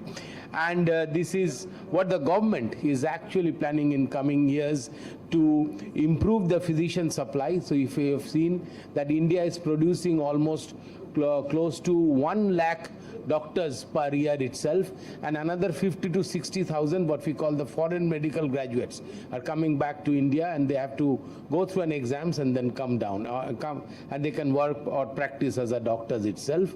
The government has planned to have a medical college in every district of India itself. So we have more than around 600 districts now, and the medical colleges number are more than 800 now. But as there is unequal distribution, a lot of districts still doesn't have a government college. So we would be getting that. So the numbers will grow more with the, even with the clustering of medical colleges in certain districts. We will have medical colleges in all the district itself, right? And the government will try to decentralize care itself. And there is still a healthcare workforce shortage, despite we are producing 1.5 lakhs doctors or around 3 lakhs nursing people, but there are a lot of disparity in the other allied healthcare people, and there is also again accumulation or conglomerations of doctors at certain urban areas, right, because of a lot of socio-economic reasons and itself. So that has to be also being taken in. So private sector drives advanced healthcare. We all know that the private healthcare are putting more money in the tertiary and with high-end specialty institutes, large multi-specialty hospitals. But our prediction is that this might get into a more specialized or single specialty units, right? You have seen some of the fundings have now come for 50-bedded hospitals. Now there is a group called Mumbai Oncology Consortium, right? They are only getting into oncology itself. Very recently, 1 million funding has gone into what we call gut clinic. So a single super specialty gastroenterology chain of hospitals they are planning to make as in US model itself. So our prediction or thought process would be that this type of units, single super specialty units will also come, and that might add interesting note into it, right?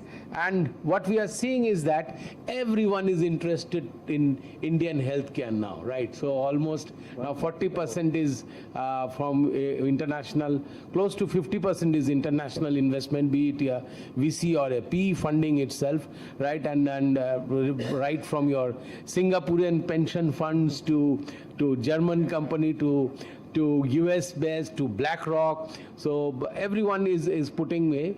And if you say so, I think you guys know better than me on this, that the healthcare may not have a very high margin, right? It's a high capex, but with a lower margin itself, right? But then still why they're putting money on that? So I just came through an interesting article.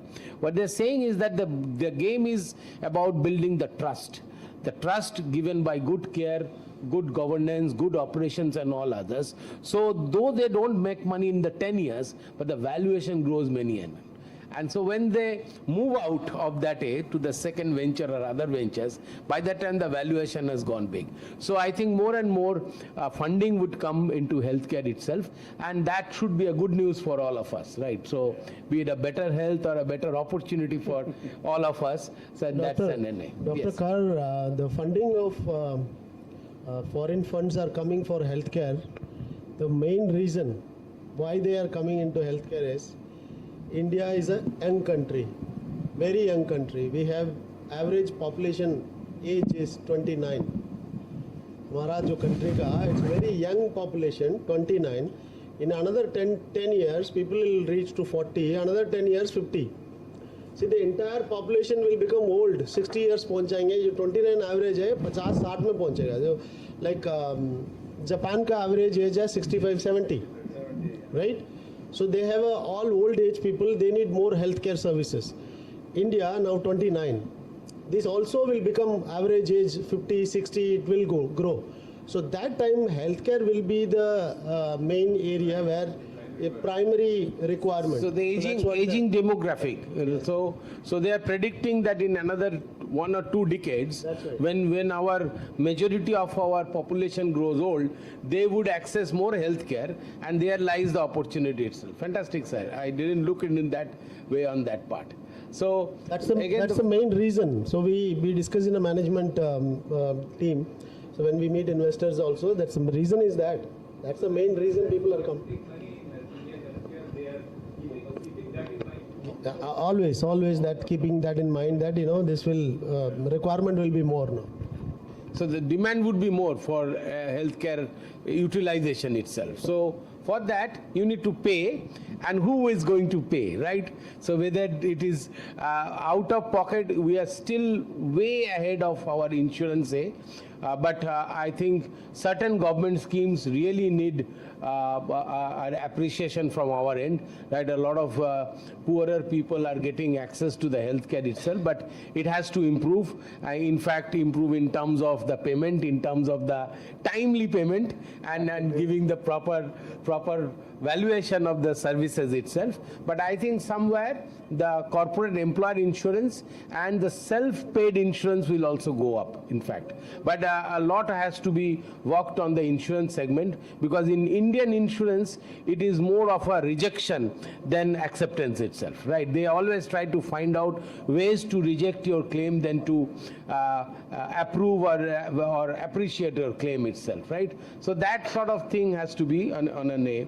The other thing, technology will reshape. We have already discussed. My only very humble suggestions to all of you is AI is not going to replace you, but you would be replaced if you are not aware of AI. So it's like your computer skills that we all learned in the late 90s. We learned computer. You don't have to run a software or build codes on others to know about the computer literacy. So simply AI literacy, to know what AI applications can help you in your profession, that is a mandate for it. You don't have to make an AI itself on that part. So AI augmented a lot of decision making, including clinical decision making itself. The other prediction is that a lot of digital infrastructure and population health analytics would be done in the AI itself, and we will move towards a more and more sustainable healthcare infrastructure itself. Particularly, you are aware of all the green initiatives, right from the green ICU to green dialysis, green hospitals, because it's a mandate from the World Environment Alliance itself that you have to be green within 2040. I think India also signed that in last time in Davos itself. So there is an important aspect of this green on your domain, is that in Europe already has started that not only your institute has to be green, but your vendors also has to be green itself. So that means when you are negotiating with the vendors, you have to check whether they are also following the green initiative norms itself. So this I didn't know that. One of my friend, he's into a big industrialist, semiconductor business. He owns 50% of a German company in India itself. So he was telling that I cannot engage with Indian companies because they are not following the green norms itself. So I have to buy only from European or American companies which are certified with the green. So I think time will come that also we have to look into this compliance. We have started, most of the listed companies have started. It is a mandate of SEBI. So every listed company, they have to follow ESG. There is a scoring will go to SEBI board. SEBI will look into it, what is your company is doing, like how your ESG, your environmental and social governance. Right. All three. So in our hospital also, our team checks the background of the vendors. What are all the green energies, what are all the policies So it has already they have. started, sir. Already started. It's almost a year now. So we have hired E&Y to train our team. E&Y hired and they have trained our team. What are all the things you need to check with vendors? They have prepared a format. When the vendor enrolled in the system, we used to give the ESG form first. So he used to tick. So I have electric vehicle, I have solar panel, I don't have child labor, I have equally women empowered, all the things are there, they tick mark. So now We have started. So it will be maybe another 5 years time, we'll also be coming to that stage. But I can't stop now. If you don't have green, I can't buy from you. I can't say right now, because most of them are like, the awareness are there. We have started now. So also quarterly once, our team call all the vendors on the Zoom call. We present presentations. I have some presentations on the ESG. I have a panel. I go to some stages. I only talk about ESG. So what, as a supply chain, what we can do on ESG. So the presentation will be run through the vendors. Vendors are educated. And I'm not expecting 100% they will change overnight, but I'm putting the message into their mind. At least after 6 months, 1 year, 2 years, they will start, adding. If they wanted to buy a car, let's say I have to buy an electrical vehicle, right, so that I can tick mark one box in the vendor enrollment, right? So this is, we have already started. It is mandatory by SEBI, all the listed companies. I think it's a great thing to know that we have already started, and if you have started, we will reach sometime soon on that part. Obviously, in procurement, it is strategic. Now we have to have high value and low cost. If you go in, we always want to be there in the ideal segment, right, with a sustainable life cycle priority where AI and others would be doing on that part. And from hospital centric, we would move more towards a patient centric, where and more we will look into rehabilitation and home care itself. So, and also the next decade requires leadership across these 5 domains, be it your distribution, investment, proper finance management, proper usage, selection and usage of technology, because technology would be much way which gives you the most useful as well as value for money. That technology selection would be done by leaders like Dr. Venkatesh said, and how well we can deliver the care itself to the patient itself. So that's an A. So what would be the hospital of future? Are we ready for it? The hospitals would be smaller, more specialized and more connected. And as I said, the green and all others with AI and a lot of technology itself. So what we'll call the smart hospitals. The hospitals would be more user friendly, right, with the navigation systems. Already hospitals like Max have come up with the navigation systems itself, right, with the tracking everywhere. So be it your RFID, Bluetooth scanner, asset tracker, people tracker, everything, right? So these are the indoor navigations. You can go to any of the European institutes, bigger private institutes. You will get an app and you can go anywhere in the hospital itself where you can reach on that part. Telemedicine would be everywhere. You have seen, we have already, Reliance has started this. We have deployed 2 tele-stroke ambulance in the South Bombay itself, where we can actually connect with the neurologist itself to expedite the reception of the patient who has got a suspected stroke. Next is that there could be a CT scan within the ambulance itself. So that sort of things, everywhere the telemedicine can go up. Robots would be more present, right? So sharpen your skills on with the robotic companies everywhere, with every domain itself. So be it your surgical robots or be it your assistive robots, particularly in the rehabilitations. These are the examples of exoskeletons, which would be very anane. And again, you have to negotiate with the multiple companies. I've seen sir is wearing a lot of wearable devices itself on your hand, giving you all the health app, right? So a lot of non-invasive devices for the patient monitoring itself. And there would be also app. But one interesting anecdote on the health app itself, I just read yesterday, is that there are a lot of apps coming, health apps, you can see every day. Do you know the retention of customers on those health apps? They loses 96% of their customers in the first month. So we are very eager to adopt something, but whether we are holding on the customers, that's one of the biggest issue itself. Maybe we have to improve on that part.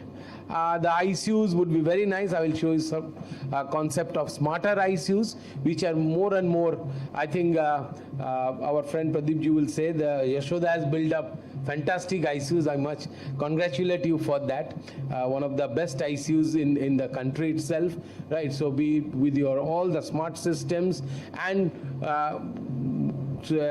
also holding on to the ethos of human care, particularly the accessibility of the natural light with gardens and all this thing. But we will come up with a lot of interactive ICUs itself, right? Be it from your TVs, with your open health and everything. So this would be the future of ICUs itself in coming maybe 1 or 2 decades, where we will have what we'll call the ICU biosphere capsule. So your diagnosing and to some extent a certain amount of procedures would be also done by the robotics itself. So I will request you, yes sir, I will request you to look into a movie called Passengers if you have not seen that, right? If you see that entire thing, the patient is within the ICU capsule itself, and entire thing is automatically done on that part. So we are not far off from that. Yes sir. Yes, sir. We have introduced DOSI. Yes, sir. Dozy, I'm good friend with the guy. Yeah.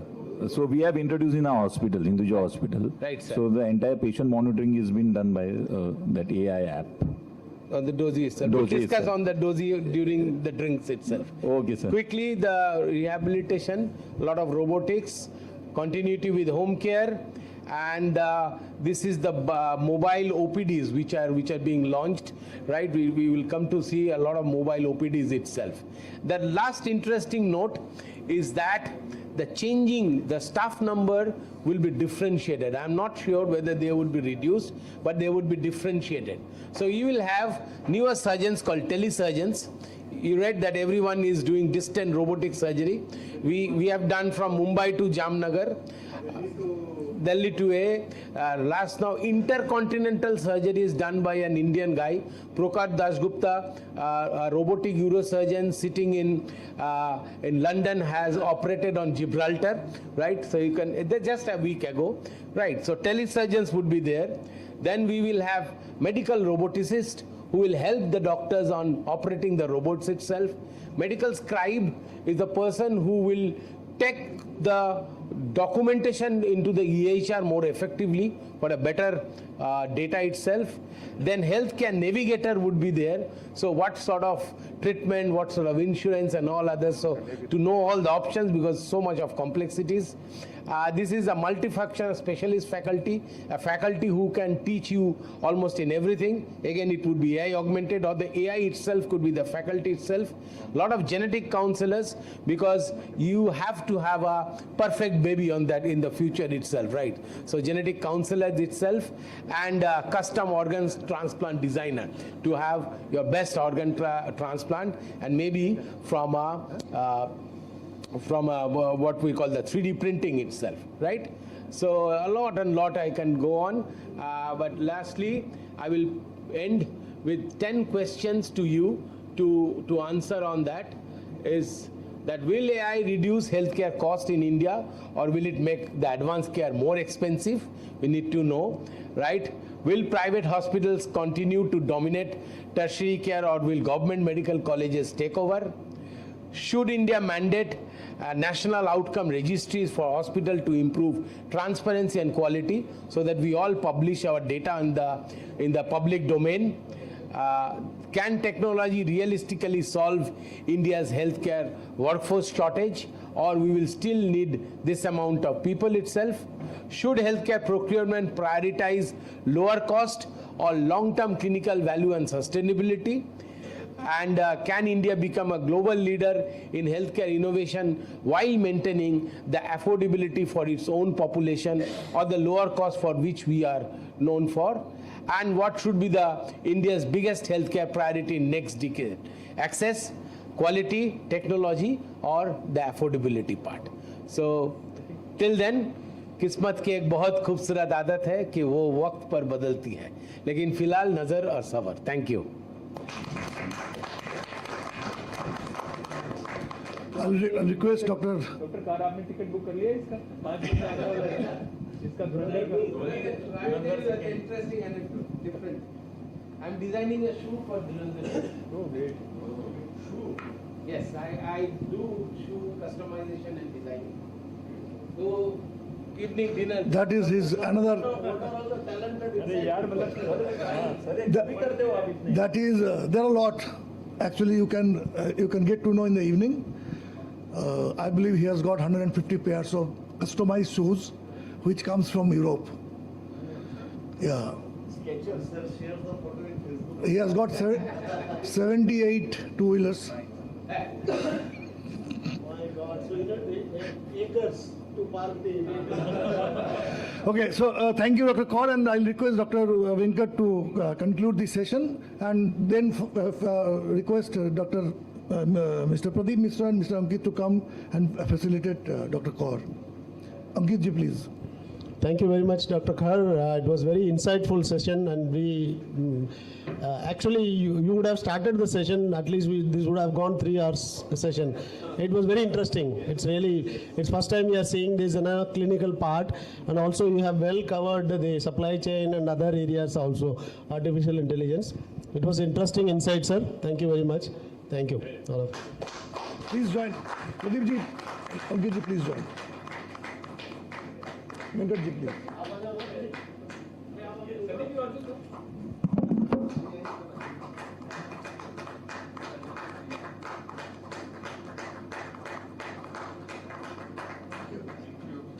Thank you. So, Dr. Venkat and Pradeep ji and Ankit ji be here for some time.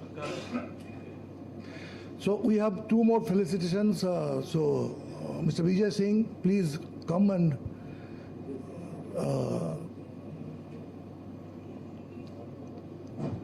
Mr. Bhanu Pratap Singh.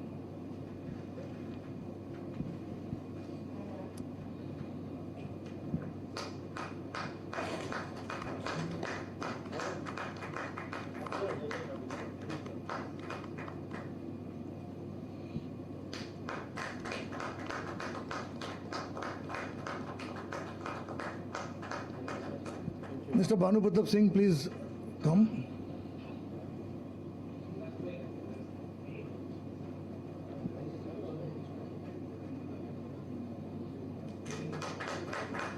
Can I request Mr. Kini also please to come and join this?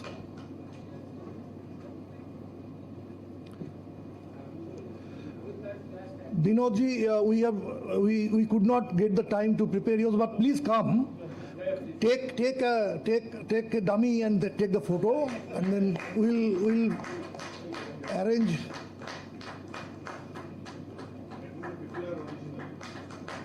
Huh? Correct. आइए please कोई भी एक dummy दे दो अरिंदम कोई भी एक dummy दे दो हाँ कोई भी एक डामी दे दो Yeah. So thank you so much once again to all of you, and thanks a lot for being here, spending quality time with us. I will request Arindam from our commentaries to come and give vote of thanks.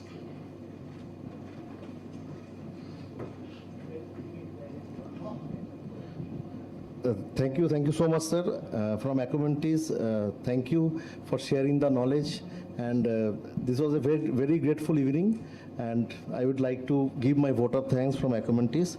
Thank you so much, Dr. Venkateshan, sir, Dr. Arindam Kaur, sir, Ankit Porewal ji, Pradeep Mishra, sir, Rakesh Agrawal, sir. So, and apart from this, all other eminent dignitaries and the delegates who have joined here and shared their knowledge. It was a very scientific and very useful session. We have taken lots of notes also. So from my inner core of heart, and I have also learned personally so many things. Thanks to SATS Academy for this flawless execution of this program. Thanks to Percept India, I think Eldo and Mr. Anand. Thanks to our audiovisual team for such a good backup support and everything. And thanks to Sandeep sir, none of the less, because without him this program would not have been possible. The one thing is that actually sir was planning this program from way back, but anyhow it was getting delayed. So ultimately it has been delivered. And thank you, sir. Thank you for your all help and guidance. And apart from this, all other delegates, I would like to name one by one. Mr. Anup Pavekar, Mr. Sanjay Nayak, Mr. Vinod Jadhav, Mr. Sachin Shinde, Mr. AP Singh sir, Mr. Sujit sir, Bhanu Pratap ji, and Vijay Singh sir. And to all my colleagues, Mr. Jayant Rajkumar Bhatti, Mr. Nishikant Kini, again Dr. Arindam Kaur, Manish Singh. So thanks a lot. Thanks for this wonderful evening. Thank you. Yes, and we will assemble for dinner at 8 o'clock.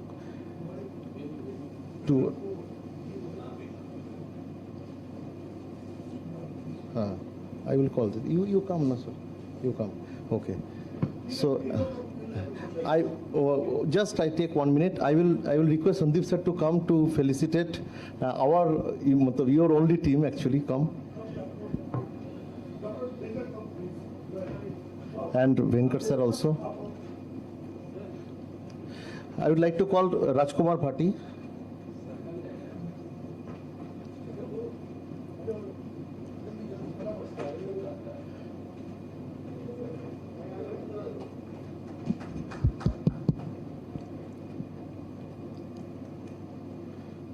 Followed by Vinay Pandey.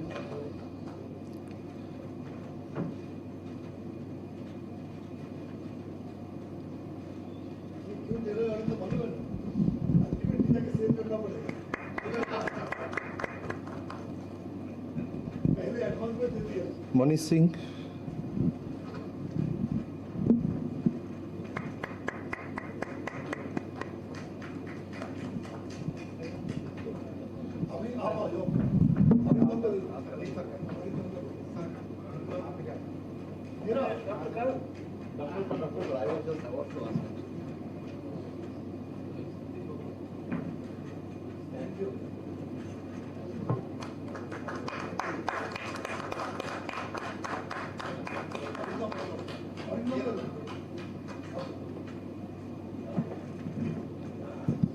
So thank you once again.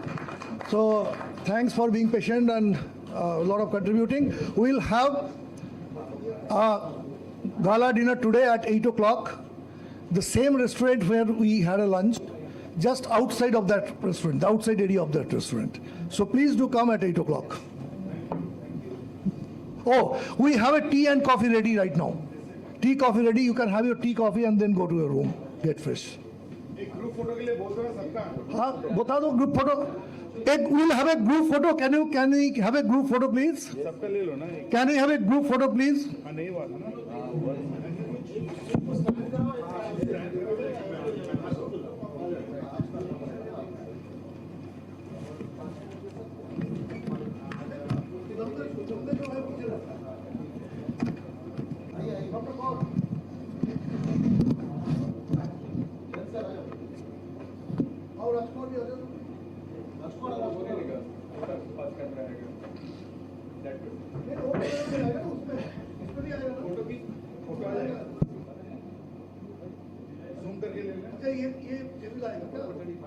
Zoom करके ले सकता तो एक photo ले लेगा सब लोग आ रहे हैं